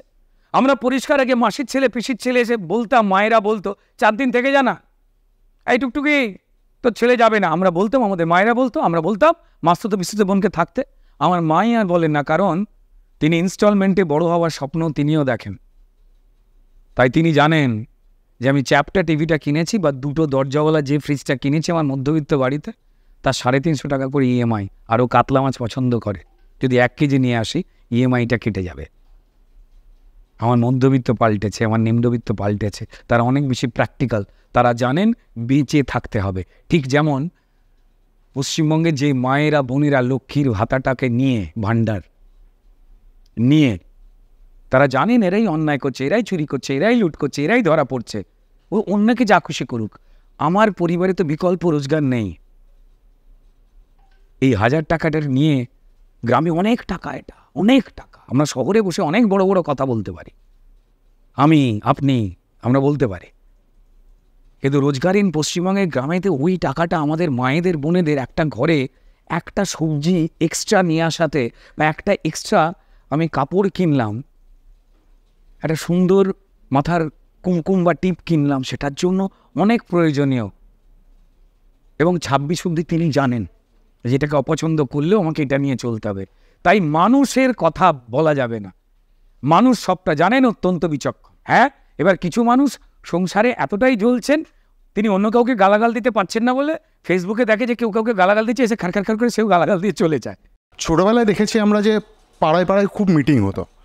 বর্তমানে 2021 সালেও প্রচুর মিটিং হয়েছে। 2024 সালে সেই তুলনায় আমি আসানসোলে বড় হয়েছি, তো আসানসোলে যখন ভোট দিতে গেছিলাম তখন দেখেছিলাম যে ওইখানেও বেশি প্রচার ব্যাপারটা সব রাজনৈতিক দলের জায়গা থেকেই হয়নি। তাহলে কি বর্তমান রাজনীতি থেকে সোশ্যাল মিডিয়া নির্ভর হয়ে যাচ্ছে? আমার মনে হয় যে বর্তমান রাজনীতি সমাজের একটা পার্ট, এবং আমাদের সামাজিক জীবন থেকেই লোকজন উঠে বিভিন্ন যেমন জীবনে যান, তেমন রাজনীতিও একটা দিক, সেই দিকে যান। বাড়িতেই খারাপ লোক ভালো লোক জন্মায়, তারাই অফিসে, আদালতে, কোর্ট কাছারিতে, নিউজ চ্যানেলে, প্রিন্ট মিডিয়াতে, রাজনীতিতে, সর্বত্র যায়। তাই তো তাদের মধ্যে কেউ ফাঁকিবাজ থাকেন, কেউ মন দিয়ে কাজ করা লোক থাকেন। ঠিক তেমনই আর কি, ব্যস্ততার কারণে সোশ্যাল মিডিয়ার আবিষ্কার হয়েছিল। বন্ধুত্বহীনতার জায়গায় যে আধুনিক দেশগুলো হয়ে পড়ছিল, যেখানে আনন্দের উপাদান প্রচুর, কিন্তু রোজগার করলেই আপনি আনন্দটা উপভোগ করতে পারবেন। তাই উদয়স্ত এই দেশগুলো পরিশ্রম করে আনন্দ উপভোগ করতে যেত, কিন্তু বন্ধু পেত না। তাই তাদের পছন্দের স্কুল লাইফের বন্ধুদের, কলেজ লাইফের বন্ধুদের খুঁজে বা ধরে এনে দেওয়ার জন্যেই সোশ্যাল মিডিয়ার আবিষ্কারটা হয়েছিল প্রথম দিকে। আর আমরা কি করে ফেললাম? আমাদের ঘরে ঘরে এত বেকার, এত পাড়া, এত রক, এত ক্লাব, আড্ডা মেরে শেষ করতে পারছি না, তারপরে আরও আড্ডা মারবার জন্য সোশ্যাল মিডিয়া হলো। ফলত আমি একটা কবিতা লিখেছিলাম মজার, দাদা আমি সোশ্যাল ছেলে, ফেসবুকেতে থাকি, বাড়ির খবর না রাখলেও দেশের খবর রাখি।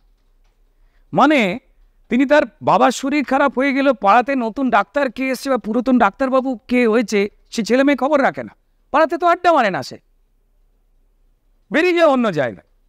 আমাদের যখন আড্ডা মারবার সময়টা ছিল, আমরা পরিষ্কার বিকেলবেলা ছুটি ছুটি পেলে কোনো একটা রকটকে পরিষ্কার বসতাম, আর আমার পাড়ার মেয়েরাও জানতো, তারাও সেজে গুজে ঘাড়ে প্রচুর পাউডার দিত। তখন এত ডিওর আবিষ্কার হয়নি, পাউডার দেওয়া মানে ভদ্রতা ছিল। এখন যেটা পাউডার মারছিস তুই এরম হয়ে গেছে। তো তারাও কিন্তু বিভিন্ন রকমভাবে একই আলোচনা করতে করতে আর ছেলেদের সামনে এসে অপ্রয়োজনে খিলখিল খিলখিল খিলখিল খিলখিল আওয়াজটা তুলে ঘুরে বেড়াতো। আর সবার চোখ ছিল অমুক জেঠু দেখছে না তো, তমুক কাকু দেখছে না তো, বিড়ি খেলেও লুকিয়ে যাতে ধোঁয়া না বেরোয়। সেইটা তো পাল্টে ফেলেছি আমরা। ফোন ছাড়া যখন আমরা থাকতে পারছি না, আমরা আড্ডা মারতে গেলেও ঘরে বসে এই করছি। আমার তো বন্ধুরা বসে আবার কেন, কারণ ওই বন্ধুদের মিথ্যে কথা বললে ওরা ধরতে পারবে না।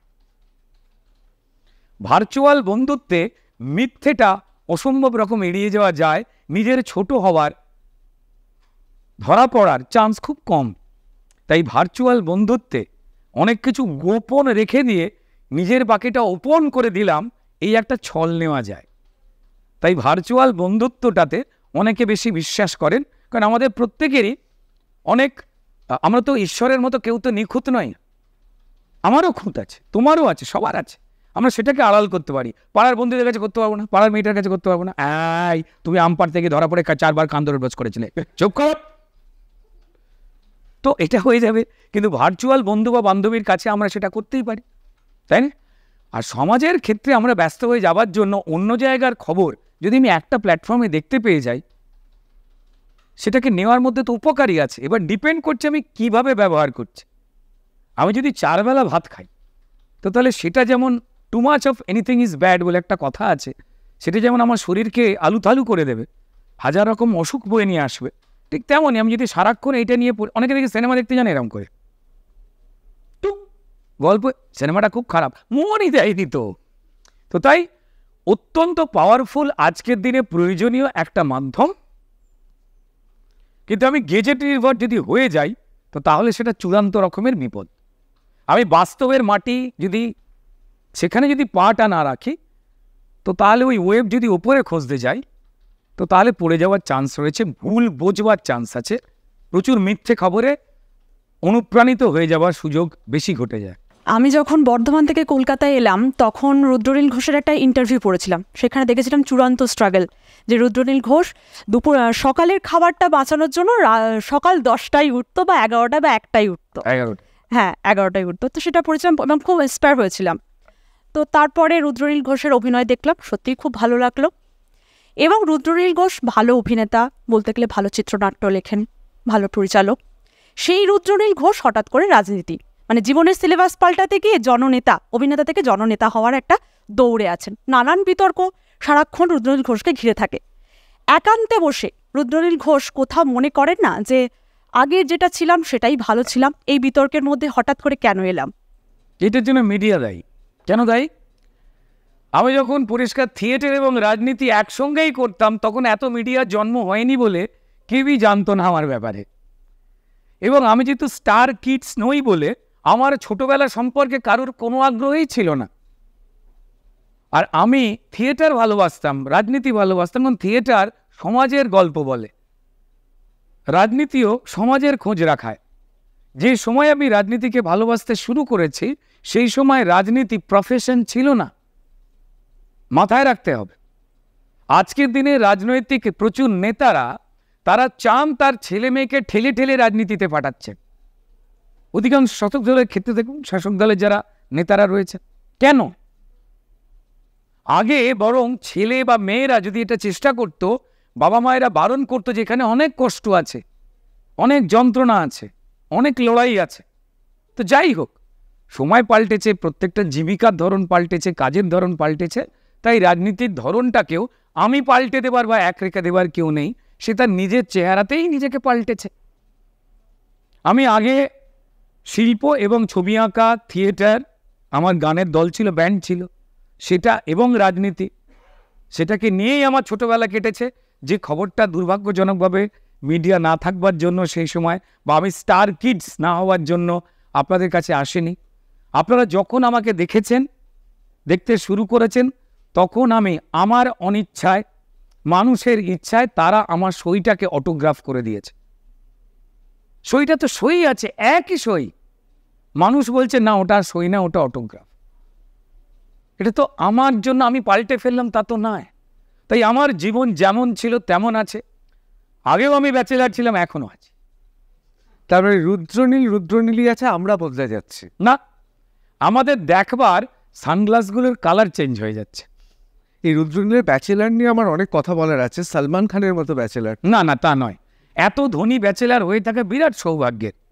আর পরিষ্কার তৃণমূলের কল্যাণে এই যে আমার 4 বছর ধরে কাজের অবস্থা খারাপ, আমার যোগ্য প্রযোজক পরিচালক বন্ধুরা এত ভালোবাসে, কিন্তু হল না পাওয়ার জন্য শান্তিতে আমায় নিতে পারছে না, এমনটা সালমান খানের জীবনে হয়নি।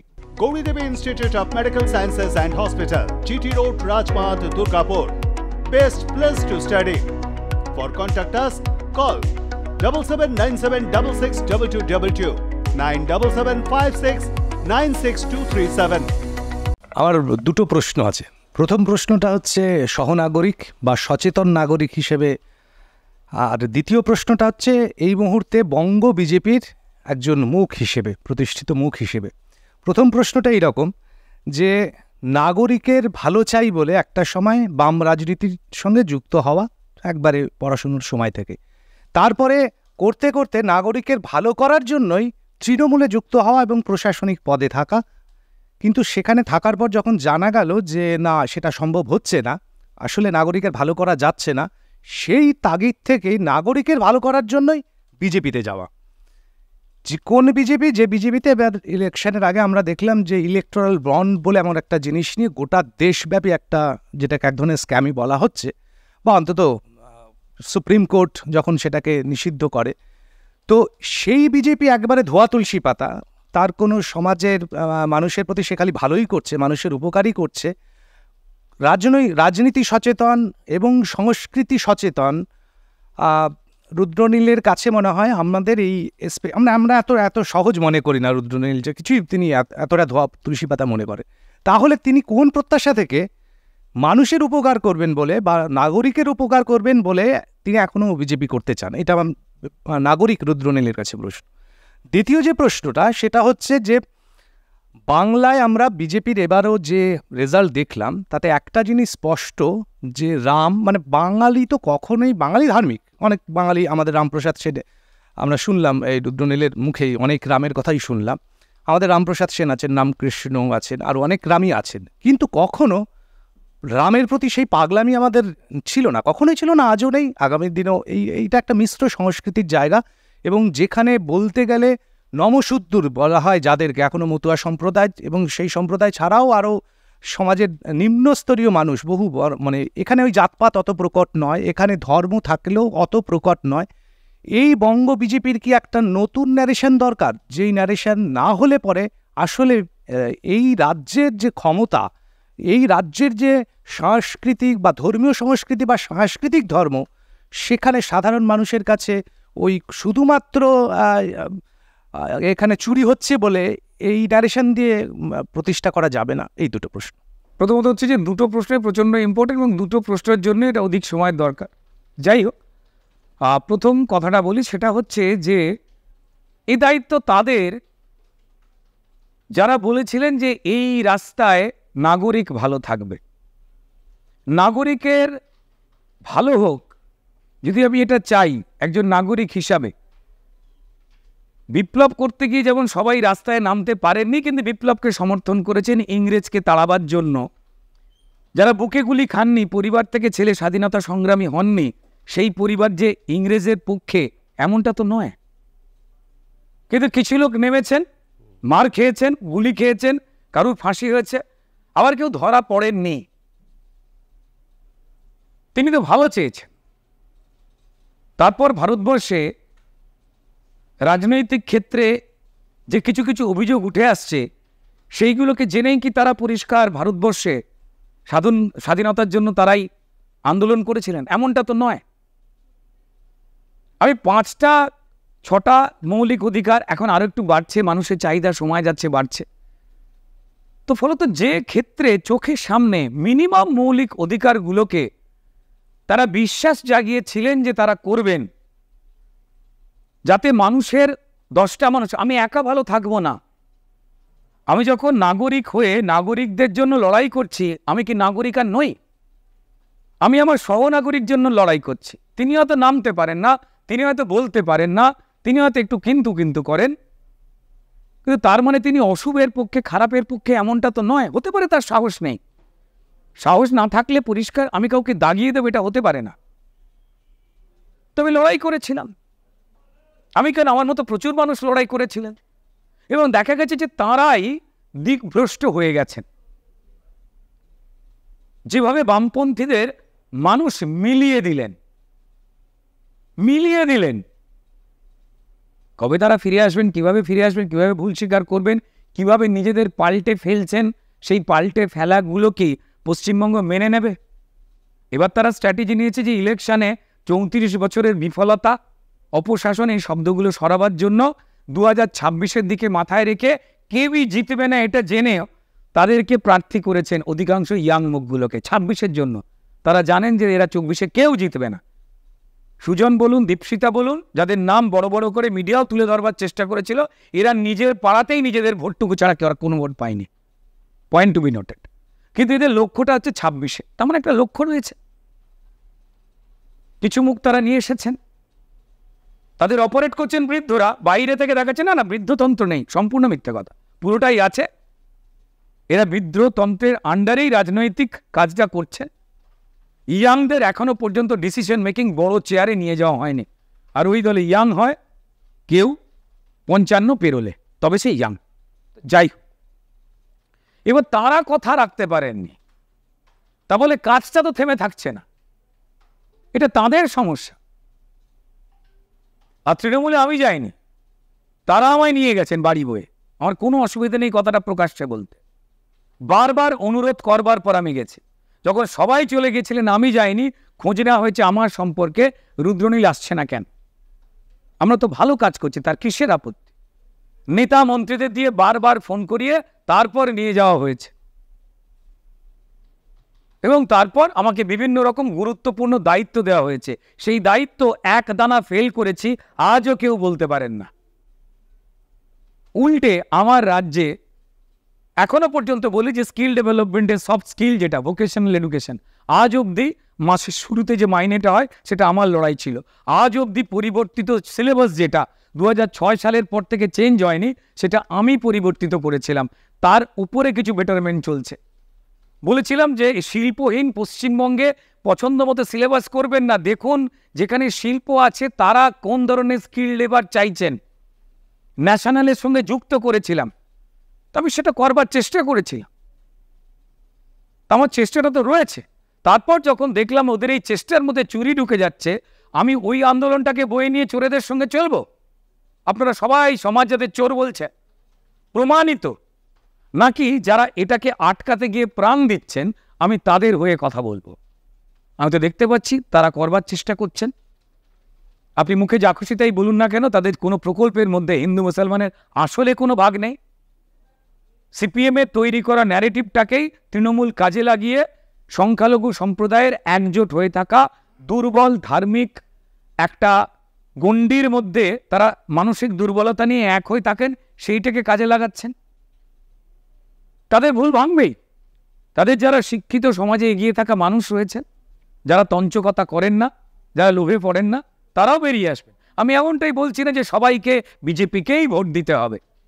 তারা বিচার করুন, আগে বেরিয়ে আসুন, আগে নিউট্রাল চোখে দেখুন, সত্যিটা দেন, তারপর আপনি নির্দিষ্ট করুন যে আপনি বিজেপিকে ভোট দেবেন না দেবেন না। কে আপনার জন্য কাজ করেছে না করেননি, চাকরি দেওয়ার ক্ষেত্রে, বিভিন্ন রকম নাগরিক পরিষেবা দেওয়ার ক্ষেত্রে কে আপনাকে দল মত ধর্মর বাইরে গিয়ে আপনার পাশে দাঁড়িয়েছেন, আপনি সিদ্ধান্ত নিন। আমি বরাবর কাউকে কথা বলি না যে এইটাই করতে হবে, আমি প্রশ্ন তুলে দিয়ে বলি বাকিটা আপনার ভাবনা, আপনার চিন্তা। খুব সুন্দর। রুদ্র, একদম শেষ মুহূর্তে আমি সুজনের প্রশ্ন ধরে একদম র্যাপিড রাউন্ডে প্রশ্নে যাচ্ছি। ধরুন বামেদের সবসময় বলা হয় যে বৃদ্ধতন্ত্র, কিন্তু তৃণমূলে বা বিজেপিতে কচি খোকা বা কচি খুকু নেই, সেখানেও তো বৃদ্ধরাই রাজ করছে, তাহলে নাম কেন খারাপ হয় লালের? দেখুন, খারাপ হয় বলতে তার কারণটা হচ্ছে যে 34 বছর ধরে আমরা যাদের দেখেছি, 34-এর পরেই 15 বছর হতে মানে আসছে, মানে যদি যোগ করে দেখেন যে প্রায় 60 বছর ধরে যাদের দেখছি, এটাকে আপনি কি বলবেন? তরুণ, কচি কলাপাতা? তা তো নয়। তারপরে মানুষের অরুচি ধরেছে, তাদের ভাবনাতে তো অরুচি ধরেছে, এটাও তো ভাবতে হয়। দ্বিতীয় জায়গা হচ্ছে তৃণমূলের ক্ষেত্রে বর্ষিয়ান নেতাদের পাশাপাশি কিন্তু এখন অনেক নতুন মুখগুলোকে দেখা যাচ্ছে। যতই দেবাংশুকে মমতা বন্দ্যোপাধ্যায় আন্তরিকতা নিয়ে ইচ্ছা করে অপমান করুক না কেন, তাহলেও তো পরিষ্কার ছেলেটা উঠে এসেছে। যতই ধরুন সায়ন্তিকা বা সায়নী, যাদের রাজনৈতিক কোনো অভিজ্ঞতা না থাকুক কেন মানুষের জন্য কাজ করাতে, এর আগে প্রিভিয়াস আপনি যদি রেকর্ড দেখেন ডিরেক্টলি তারা অন্য পেশায় ছিলেন, অবশ্যই ঠিক আছে, কিন্তু অন্য পেশায় থাকলেই বাকি আর কাজ করা যাবে না এমনটা তো নয়। তো তাদের তো তারা উঠে এসছে। কে জিতেছে কে হেরেছে আমি এটা দিয়ে বলছি না। অভিষেক বন্দ্যোপাধ্যায়, তার নামে যতই অভিযোগ থাকুক না কেন, তিনি তো তরুণ। আরো তো কয়েকটা নাম দেখতে পাওয়া যায়, ঠিক আছে। তো সেই ক্ষেত্রে যা রয়েছে তাদের সেখানে তো বিদ্রোহতন্ত্র সেলিব্রেট হচ্ছে এমন নয়, সেখানে একটা হাফ হাফ কিন্তু রয়েছে। ভারতীয় জনতা পার্টির ক্ষেত্রে আপনি বিদ্রোহতন্ত্রে কাকে দেখাবেন? শুভেন্দু অধিকারী বৃদ্ধ না, আমি আরো ওপরে যেতে চাইছি। কোন ওপরে? আমি একদম ওপরে যেতে চাইছি, একদম যারা ধরুন নরেন্দ্র মোদীকে তো আপনি তরুণ নিশ্চয়ই বলবেন। একবারই বলবো না, একদম নয়।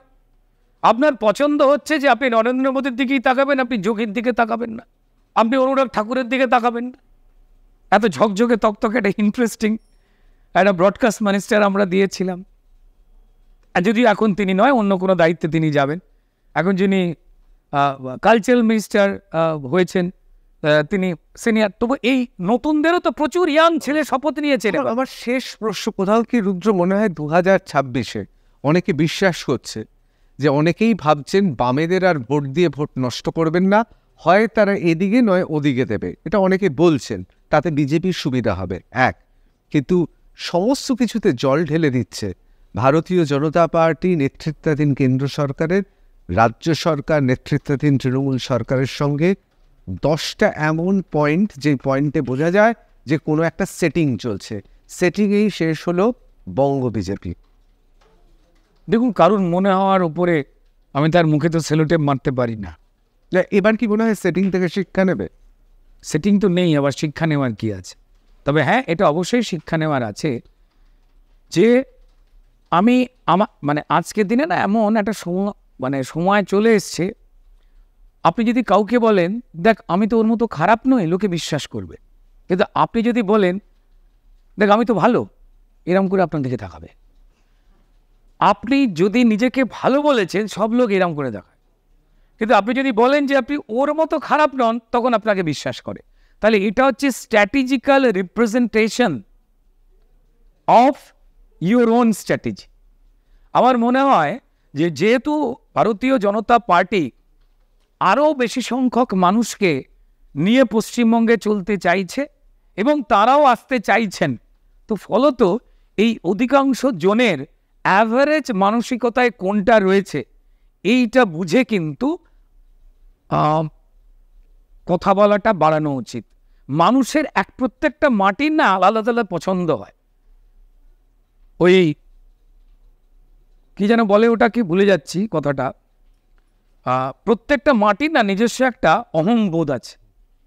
আমি বাঙালি, আমি যে ঘরে ঠাকুর রাখি সেই ঘরের উল্টো দিকের কোণে চুগড়ি চাপা দিয়ে ল্যাটা মাছের ঝোল রাখি, আমি হিন্দু। তো এই যে আলোচনাটা একটু আগে প্রশ্নের মধ্যে উঠে এসেছিল, এই বিষয়টাকেও না ভাবতে হবে। আমরা কোনো পার্টিকুলার সিলেবাসের মধ্যে, যে সিলেবাসটা দেখুন একটা ভারতবর্ষের সব থেকে বড় দল, তারা একটা তো সিলেবাস নিয়ে চলে। বিভিন্ন রাজ্যে গিয়ে সেই সিলেবাসগুলো আলাদা আলাদা হয়ে গেলে সেই যারা ছোট ছোট দল প্রত্যেকটা রাজ্যের মধ্যেই সীমাবদ্ধ, যেমন সিপিএম আরও ছোট হতে হতে একটা গান ছিল গৌতম বাবুর মতো, বাকিটা সিপিএম গাইবে। তো সেরকমটা না হয়ে গিয়ে বেশ কিছু মাটির নিজের না সেন্টিমেন্ট আছে। আমাদের নেতৃত্বরা এই বিষয়ে কিন্তু আলোচনা করছেন, কিন্তু হুড়ুম দুড়ুম করে প্রক্রিয়া সেটাকে গ্রাউন্ডে দেখতে আজ বাদে কাল যুদ্ধ হবে টাইপের পদ্ধতিতে ভারতীয় জনতা পার্টি কিন্তু চলে না। আমরা ধাক্কা খেয়ে দুপা পিছিয়ে গেলে ওই একটা স্টেশনে গাড়ি যদি দাঁড়িয়ে থাকে, গাড়ি যদি অনেক বড় হয়, দেখবেন এগোতে যাওয়ার সময় দুপা একটুখানি পিছিয়ে তারপর টানে। যদি ভারতীয় জনতা পার্টির এই তৃণমূলের সিলেবাসকে দেখে দেখে অভ্যস্ত না হয়, যদি কেউ দীর্ঘ রাজনৈতিক গতিপথের দিকে লক্ষ্য রাখে, তো তাহলে দেখবেন যে একটু নীরবতা নিয়ে তারপর এগোবার, একটা পরিকল্পনা সাজিয়ে এগোবার, তাতে আমার সাময়িক যে অসুবিধা হচ্ছে হোক। মানে failure is pillar of success, অর্থাৎ এটা তো লেসেন। আমরা ব্যালট পেপার খেয়ে নেওয়ার যে মেধা জেতবার জন্য, সেই মেধার সঙ্গে লড়াই করে পারিনি। তাহলে 26-এ আশাবাদী 100%।